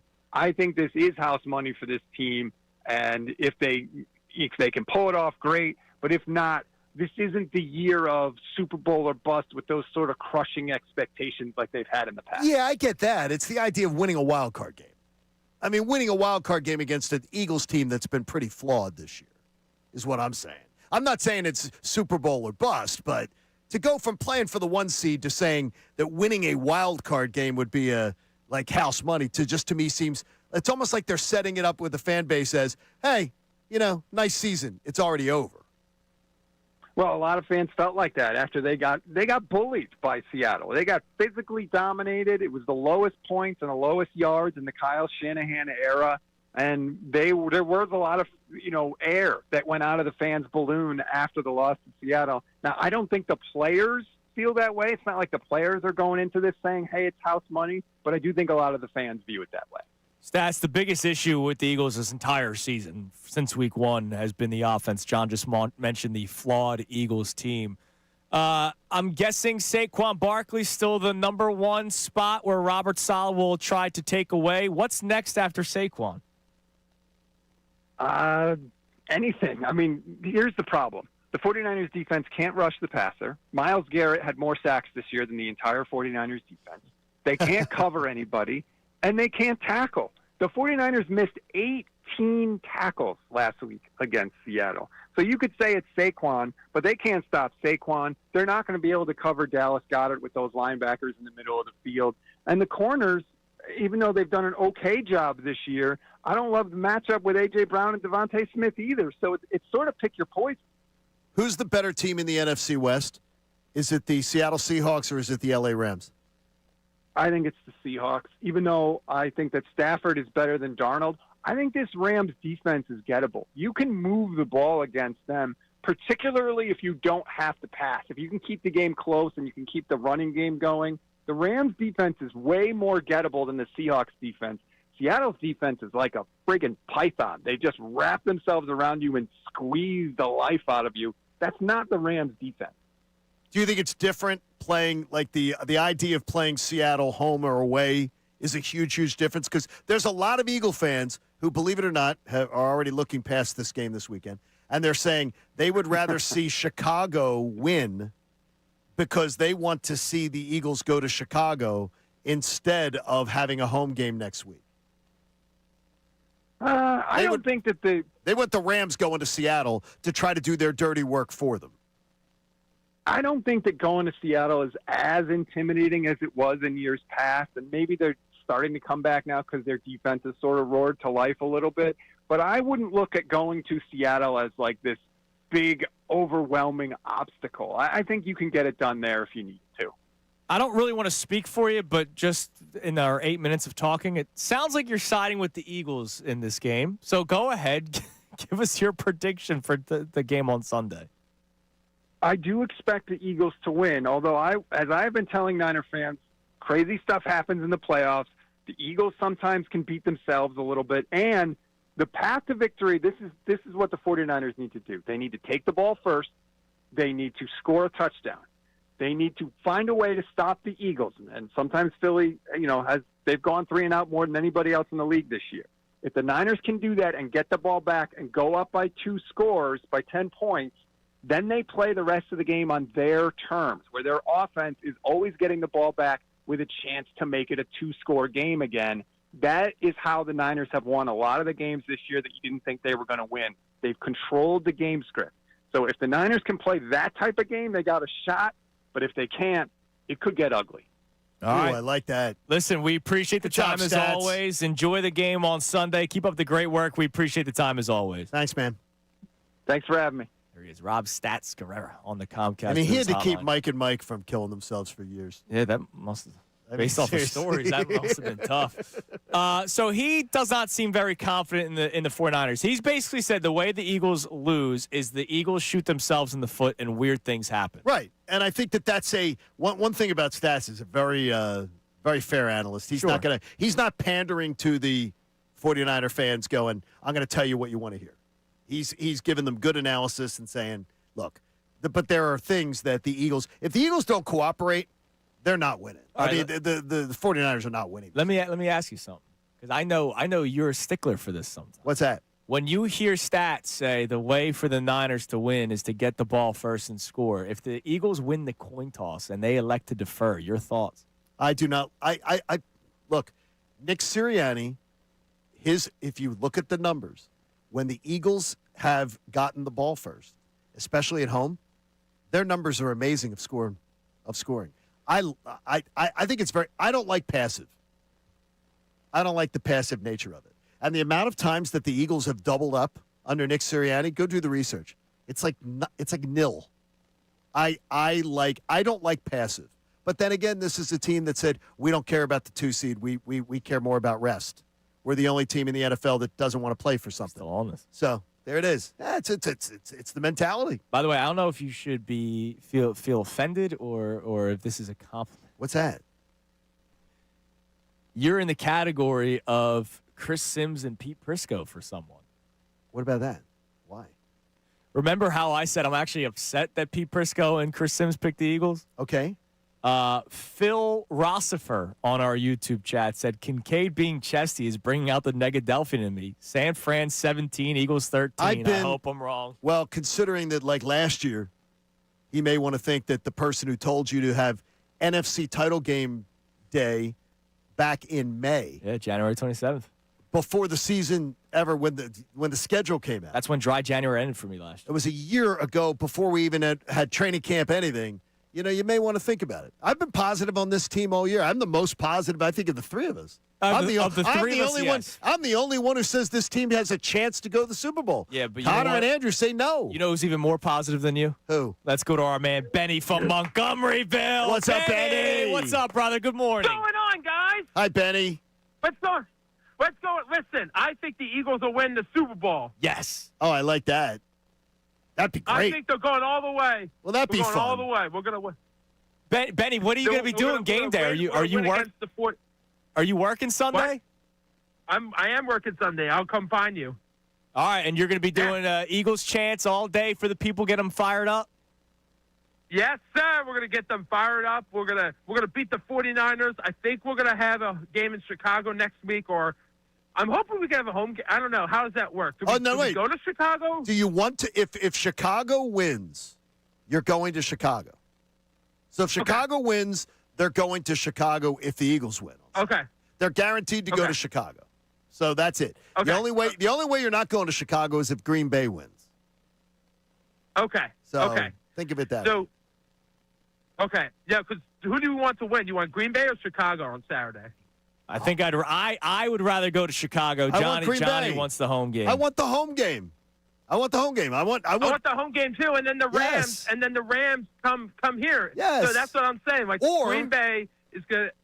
Yeah. Or let the Rams lose it in the early game, which I don't think is going to happen. I don't think it's going to happen either. That would be great. All right, Benny, get the people going for us, please. Go Birds! E-A-G-L-E-S. Eagles! Go Thank Birds! you, Benny, have fun. I love Benny from Montgomeryville, our fan. He's always smiling. Our man. I still love when he came in with the elf costume a couple of weeks ago. Yeah, he's the best. Absolutely well, he embodies the energy of the elf. He embodies the energy of the elf. Did we get any Bo Bichette texts at all today? Like 2. Or people are just eagled up? Like, that's a big move. If they get him, that's a huge move. Yeah. I think people are not there's a playoff game Sunday. I don't think people are buying it. The Zoom meeting is not enough for me to get excited over Bo Bichette. It's a freaking Zoom meeting. Like, it's not happening. I'm all for it. Okay. Yeah, and I'm all for dating a supermodel. I have interest. There's interest there. Connor Thomas is really interested. You can't offer hundreds of millions of dollars. And Connor, the Phillies can. Connor, as my wife always says on TV, when we see the women on television with the guys they're with, Connor, you absolutely could date a supermodel. Thank you. I appreciate that. Absolutely could. With the guys every place we go, it's just like, are you kidding me? That woman is with that guy? That's very nice. Or that guy is with that woman? That she's got the radar for it. This is as good as I've felt since my mom called me a very handsome boy. I feel like I really have a chance here. You could. Are you kidding me? That's the chance of the Phillies signing Bo Bichette. I will just tell you, I know a lot of very attractive actresses. Bragging And I about it. look at I know the guys they're with, and the vast majority of them, I go, are you kidding me? Connor could easily be considered above any one of those dudes. Tell them all I said hi. Well, got to slide into the DMs. All right, coming up next, we will do our pick segment. The official predictions for the Eagles comes your way around 9:47, but we got our pick segment. And you're on a charge. You're charging. Yeah. I'm doing what I do best. I'm not looking at the lines until the very last second. It is Kincade Salciunas, 97.5 The Fanatic. Now on 97.5 The Fanatic Sports Update. A big boost for the Niners. I'm Connor Thomas, and the Eagles are just 2 days away from their wild card matchup with the 49ers, Sunday 4:30 at the Link. Once again, Birds got a good injury report yesterday. Lane Johnson's still practicing. Nakobe Dean's still practicing. So that's good news heading into Sunday, but the Niners got some good news as well. Tackle Trent Williams was back at practice in a limited capacity. Ricky Pearsall still did not practice, so they could be light at wide receiver. We'll keep an eye on that closely. Tim McManus of ESPN joined Unfiltered yesterday, and he's keeping an eye on a lot ahead of the big game, including the Eagles' offensive issues. This is an offense that really hasn't been able to find its footing all season long, and they still haven't shown us what they are. So that leaves them vulnerable. The good news is that they're going up against one of the worst defenses in the NFL. So is that an opportunity for the Eagles offense to get things going in the playoffs? We'll see. Nick Sirianni meets with the media today at 11:50 a.m. The Flyers lost to the Leafs 2-1 in overtime last night. Travis Konechny had the only goal for the Flyers. They're off until tomorrow. Sixers play the Magic in Orlando tonight, 7 p.m. tip-off. That game live here on 97.5. The Fanatic and Phils will be meeting with free agent Bo Bichette on Monday per Matt Gelb of The Athletic. So we'll keep an eye on that, see if a big name could actually surprisingly come here to Philadelphia in free agency this year. I'm Connor Thomas for the home of the Sixers, Flyers, and the best Birds coverage, 97.5 The Fanatic and 97.5thefanatic.com.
He's still standing, but he had a bit of a health scare. He has another procedure today. I talked to him for a solid 15, 20 minutes yesterday. Great. Just want to update you guys because I know you guys haven't heard from him in a while. But Tasty Cake Dom getting a procedure today, so we're all thinking about you, and he'll be resting up there in the Eagles game. I tried telling him. He won't be resting up. Yeah, I tried telling him. I was like, dude. He won't be resting up. Are you met Tasty Cake Dom. Make sure you stay comfortable in the bed. I don't need you exerting too much energy on Sunday. They may need to sedate him a little bit just to make sure he doesn't move around too much. Now, I haven't spoken to this man in ages. Murray and Mayfair. What's up, Murray? How you doing, guys? Dude, Hi, Murr. It's been 5 years. Has it been that long? I was still working with Rob and Harry. Weren't you guys up to Cotman Bustleton Center and I came up there and met you guys? I was not there. I was not there either. I was still south. The Fanatic may have been there. I know the show was on the road and I met a couple of the people up there. Yeah, Murray, I haven't talked to you since the Rob and Harry days, which is 2017. Wow. So no, even more, 9 years ago. Oh my God! What's up, Murray? How you doing, man? I can't believe that. Oh, I'm hanging in. I like Tasty Cake Dom. I hope he's getting better. I have certain issues, but we try to stick with it. Good job. Damn right. Damn right. So you got to be fired up for the game on Sunday. I'm still that great Dodger fan. I know. I know you are. Well. Those were many battles back in the day. Battles that the Phillies always won until recently. I don't know about that, but I'll tell you one thing. Going back to Sandy Koufax, the great Sandy Koufax, the Phillies always played the Dodgers tough. Damn right. They did. They did. So, Murray, how you feeling about the Eagles game on Sunday? Well, I think they're going to, the Eagles, nothing's easy with the Eagles, but I think they're going to win pretty comfortable. I love that. I love that Murray's bringing the positivity. Yeah, damn right, Good job, Murray. Listen, brother, it was great hearing from you, man. Yeah, the team that scares me, like I said to your producer, is the Rams. Yeah, everybody's scared of the Rams. Real good with the Eagles. I'm scared. I'm scared of the Rams. I'll be honest. I'm scared of them. I'm not going to lie to you. Murray, listen, brother. Great hearing from you, brother. Appreciate the call. Man, I haven't talked to Murray in literally 9 years. Ooh. It's almost been a decade. I hope we get to do a week of it next week. I hope we get that. Of Rams week? I hope we get a home game. And get to do it. That'd be great. MBD chimes in. We need more Sandy Koufax content. Damn right, Oh, my gosh. man. Yes, we do. Love that. All right. Today's talk show. Football music there, please, Connor. We did do a Randall mention today with the Whitney Houston. It's an Eagles story. That's good. We got confirmation that Randall and Whitney. That's amazing. Hung out. Good job. A little bit. Yeah, hung out. A lot more than that. All right, where are we Andrew at? Salciunas, thanks to Bet Parks for sponsoring our picks. Andrew Salciunas has made a run. He won another week last week. He's now 37-35 on the season, just 51% against the spread, but he won another week. I went 2-2 again.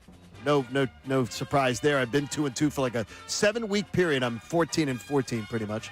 And Connor went 2-2, so I'm leading the pack 43-29. But Andrew, the pack is yours. All right. You lead the way. I have 2 picks on the spread, 1 on a total, and 1 prop today. Wow. Okay. It's a little bit all over the place. right. One of the spreads should not come to a surprise. I've been saying it all week long. I like the Jags at home against Buffalo. Jags 1.5-point road dogs. They're not road. Or home. Excuse me, home Correct. dogs. Yep. Not that Jacksonville's some great home field advantage spot, but I just don't Buffalo doesn't have an offense. Okay. They have Josh Allen and they have James Cook, and the Jags have a very good front. There you go. I like Jacksonville. Top rush defense in the NFL. Yep. And Liam Cohen doing a good job. So Jags plus 1.5. Patriots minus 3.5 against the Chargers. Very good defense in New England. Not as good as the Eagles, unlike that article we read earlier today. Good defense, which means Justin Herbert will probably throw 6 interceptions because name me the playoff game that he's played well in. Patriots minus 3.5. The total, because I will never bet Niners plus 4.5, even though I think the Eagles win the game. I just don't know if they cover. I'll go with the under, though, 44.5. I do not believe this is a high-scoring affair. Under 44.5. Yep. Eagles defense is tremendous. Eagles offense not. Okay. So I have the under 44.5. What's the prop? Rodgers. Under 204.5 passing yards against that Texans defense. Under, what is it, the number? 204.5 is the over-under. They could be really, though, trailing in that game, though. Like, you know what I mean? That's the only thing I'd worry about that. Sure. Is they could be like trailing like the whole game type of thing. That Texans defense is great. It's great. Aaron Rodgers has not really had many big throwing games this year. And so that's why I'm going to take the under in his total. All right, 43 and 29 against the spread, 69%. 59% against the spread. That'd be a lot better if it was 69%. You just wanted to say 69. Yeah. Here's the number for you for Wild Card Weekend. Underdogs the last 8 seasons Wild Card Weekend are 61% against the spread, 60 and 38. If you are an underdog and you missed the postseason the previous year, you are 66% against the spread the last 8 seasons. And if you are a short underdog, plus 3 points or less, you are 72% against the spread. What does that mean? I'll take the Panthers, plus 10.5 at home. I like that pick. Against the Rams. I think the Rams could end up taking the foot off the gas a little late. Plus, the weather forecast. Yes. It is going to be horrible weather conditions, gusty winds, stormy rain. I'll take 10.5. Remember, the Panthers beat the Rams just around a month ago. Yeah, I don't like 2-score spreads That's a lot. in playoffs. The Bears. I will take the Bears, the home dog, on Saturday night. Everybody and their brother is picking the Packers. Well, I'm not their brother. I'll take the Bears. I think the Bears are winning the game outright, but if you give me a 1.5, I'll take it. I'll take the Bears plus 1.5. I believe they will win the game. I also, like Andrew, believe the Jaguars will win the game against the Bills on Sunday. I like the Jags plus 1.5. Best rush defense in the NFL. I believe that they will be able to do that, and that offense is just spectacular. I think they'll take advantage of that Bills defense. And I will take the New England Charger game over 45.5. All right. Connor? I thought we were going to have all the same picks. Did you really? We have 3 of the same. Really? Who? Carolina plus 10.5. Give me that. Oh, so you also go Carolina plus 10.5. Jags plus 1.5. Give me that. We all love that. Now that makes me almost hate it. Bears plus 1.5. Give me that.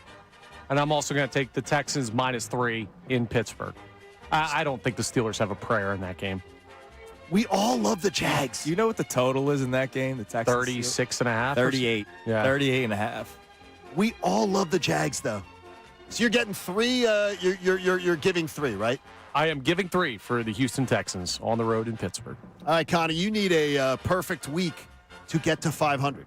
I need an Eagles win. I don't need a perfect week. No, that be would nice, be a though. perfect week for me. You're 3 behind Andrew, though, for last place.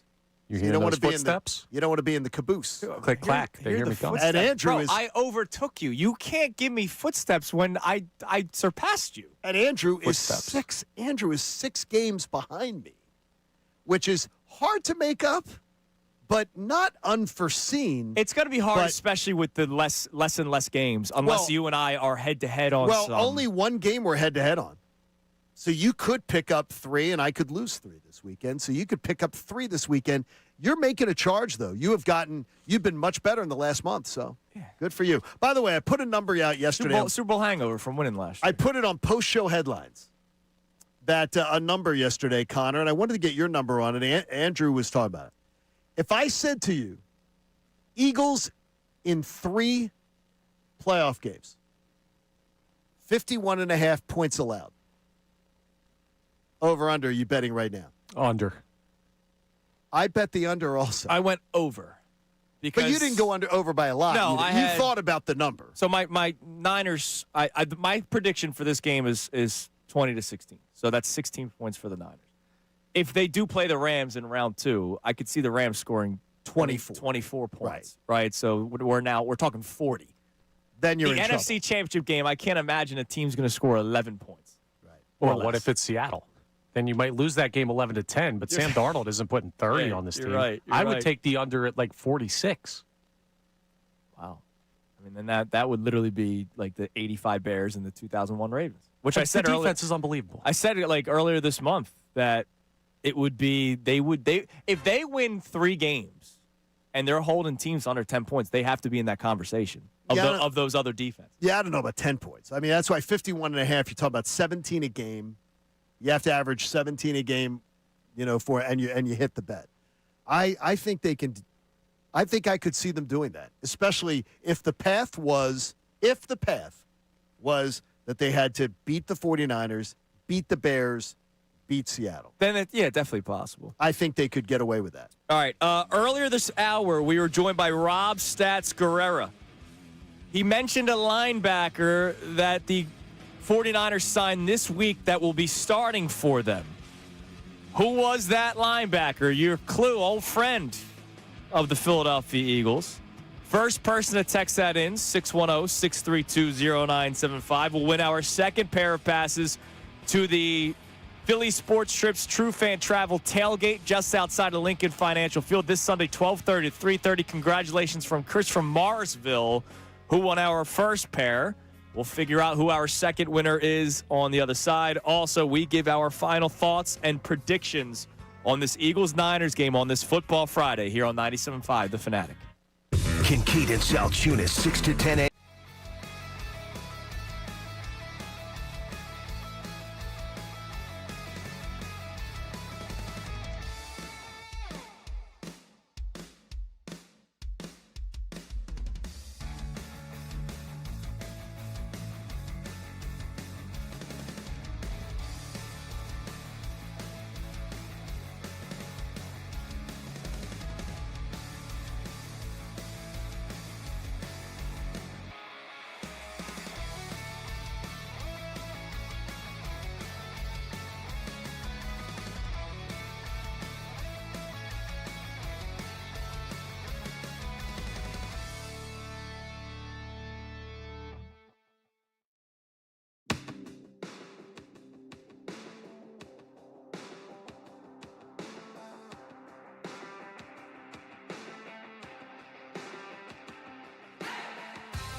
Salciunas 97.5, The Fanatic. We get to our picks for the Eagles game here momentarily, but John and I were having an interesting conversation during the break. I could see Connor doing this. So I can see Connor doing a lot of things.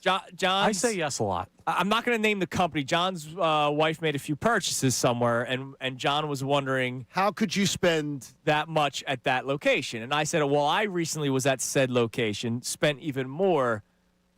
But once I used what I needed, I brought it back because I needed it for literally 2 seconds.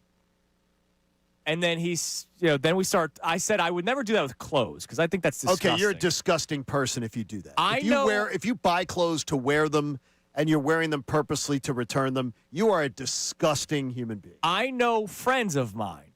They are disgusting. Who have gone to one of your local, men's clothing stores, have gotten a suit.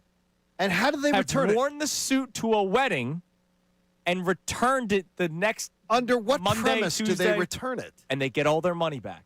Have you ever done that, Connor? The only thing that I've returned in maybe the past decade of my life was the little stuffed rabbit I bought during the victory or the Positivity Bunny game. Oh, okay. And then they got smoked by the Chargers, and I sent Mr. Rabbit back to Target the next morning. No, that's fine. That's fine. I would never return anything, dude. I'll just eat the cost. I'm too lazy to do that.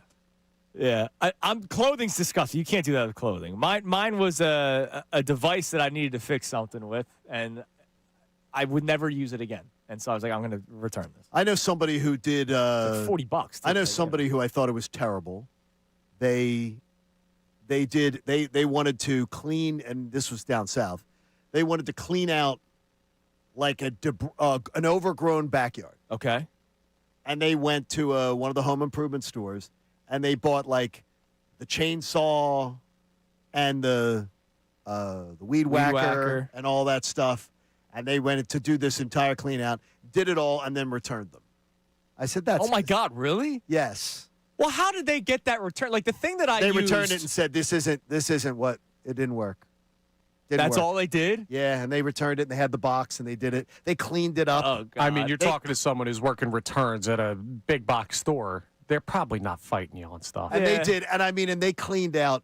They had to go overgrown. Yeah, but you fence. could tell if it's used. Like the thing that I purchased, you could not tell that it was used. I needed it for 2 seconds. Disgraceful. If you worked the returns desk at Target, would you care, or would you just say, "Okay"? No, and they put it back in the container to look beautiful, like made it look great. And I'm like, okay, you're going to hell.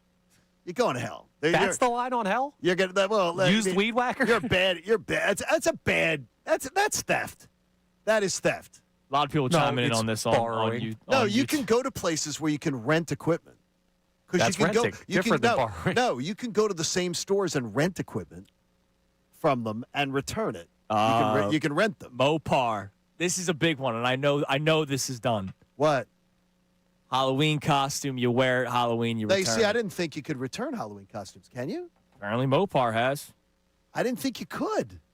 I thought there was those places had like no return policy. Yeah, a lot of places are all sales final. Yeah, all sales final. Like you can get like Planet Hollywood, not Planet Hollywood. Yeah, I know it. Whatever they call them. Well, Halloween Town. Those are usually whatever it's called. Those are usually like no return. Yeah, that's terrible. All I'm right. telling you, want to go to hell? Go to hell.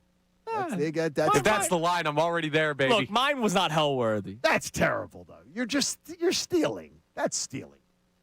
No, it's not. No. You didn't. You brought it back and it was clean. And Yeah, it was clean. That's yeah, fine. like morally ambiguous. No, I'm talking about going and clean out your whole backyard. Yeah, no, that's horrible. No, clothing's the worst thing. To think that you're wearing clothes on purpose, that you know you're gonna. That's terrible. Think about this, Connor, because you've ripped me for. You do too. When I buy clothes, I wash them before wearing them. Which I still think is. Well, there might be somebody that has worn that clothing and put it back and returned it. My wife bought new sheets and washed them. Yes. I said we have wash them. We never slept in them. I don't know. You'll get that on big jobs. All right. I've been giving you guys my score all day. I have the Eagles winning 20-16, which is why when I saw the line shift to 4.5, I said, "Whoa, I'm not betting that." The Eagles' offense does not deserve my hard-earned money, that kind of respect, but the Eagles' defense obviously will keep the Niners from scoring a lot of points, in my opinion. But I do think we are going to be biting our fingernails at the end. I think the Niners will have the ball at some point with less than 2 minutes, down 4, and they'll need a touchdown. So a field goal is out of the question. So it's either going to come down to clock expires, they don't score, or the Eagles get a big stop on 4th down and they do kneel downs for the last, 45 seconds of the game. That's how I see it playing out. Eagles win, though, and we move on. Eagles will find that the 49ers had their season end last Saturday night when they didn't get the 1 seed. I believe you have a team that is sort of defeated, is coming in here banged up and beaten. The Eagles win 27-10. And I do not believe that this game will be I don't think this will be a game in the fourth quarter. The Eagles will win. Eagles offense will look efficient. And when I say 27, that will involve the defense helping them out maybe multiple times to give them better field position. 27-10 Birds. All right. Connor, where are you at with this game? I like the Eagles, and I like them relatively comfortably. 24-16 is my final score.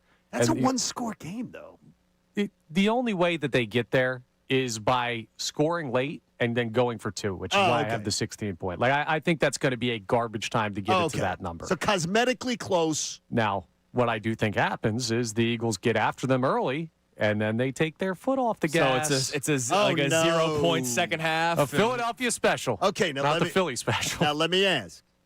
Tomorrow afternoon, we all think the Rams are winning, right? Yes. Okay, we all think the Rams are going to win. I do, yeah. All right, Connor and I both think it's going to be closer than the 10.5. I agree with you. I hate that spreads in the playoffs that big. I don't believe. I think the Bears are winning tomorrow night.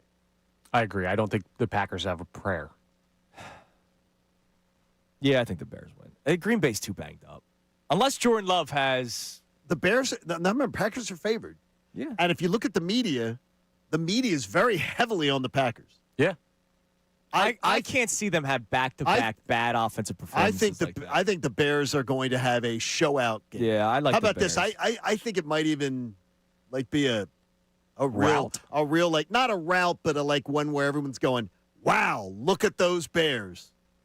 And you know what it'll be? The Bears Super Bowl. Oh, okay. The young team has their moment over their arch rival, and then sets up a Birds visit to Chicago next week. Because of how tight these spreads are, do you know if you do a Bears, Jags, Eagles, Patriots, Texans, we're all on the same page, they can win that. We're not saying cover the spread. Right. Just money line? They could win it, right. $10 bet gets you $123. That's not bad at all. Nice. For And a by the Bears, way, Jags, Eagles, wait a Patriots, minute. Texans. You should put that down right now because what is in the Eagles fight song? Score a touchdown. 1, 2, 3. Just saying. There might be some good karma I get it. there. The payout. That's good. That's good work by you, John. All right, Just it has saying. been a Football Friday presented to us by our friends at Norristown Chrysler Dodge Jeep and Ram. Driving to great deals at the winter sales event, Norristown Chrysler Dodge Jeep and Ram. Get freaking good deals all month long on a Chrysler Dodge Jeep or Ram. Visit NorristownChryslerDodge.com. Thanks to Vito and Rodman behind the scenes, too. Yeah, for they doing did a great tremendous today. job. We appreciate Vito getting up early with us. Make sure you're listening to the pregame show with Connor and Ray this Sunday. And then if you're looking for a spot to watch the game, Ricky and I will be at the New Deck Tavern, 34th and Sansom Street in University City. Everybody have a great Friday. Have a good time watching some stress-free football tomorrow. And then God bless us all. Eagles, Niners, Sunday, 4:30. We'll be reacting to it Monday and all week long here on 97.5 The Fanatic. Middays with Marks next.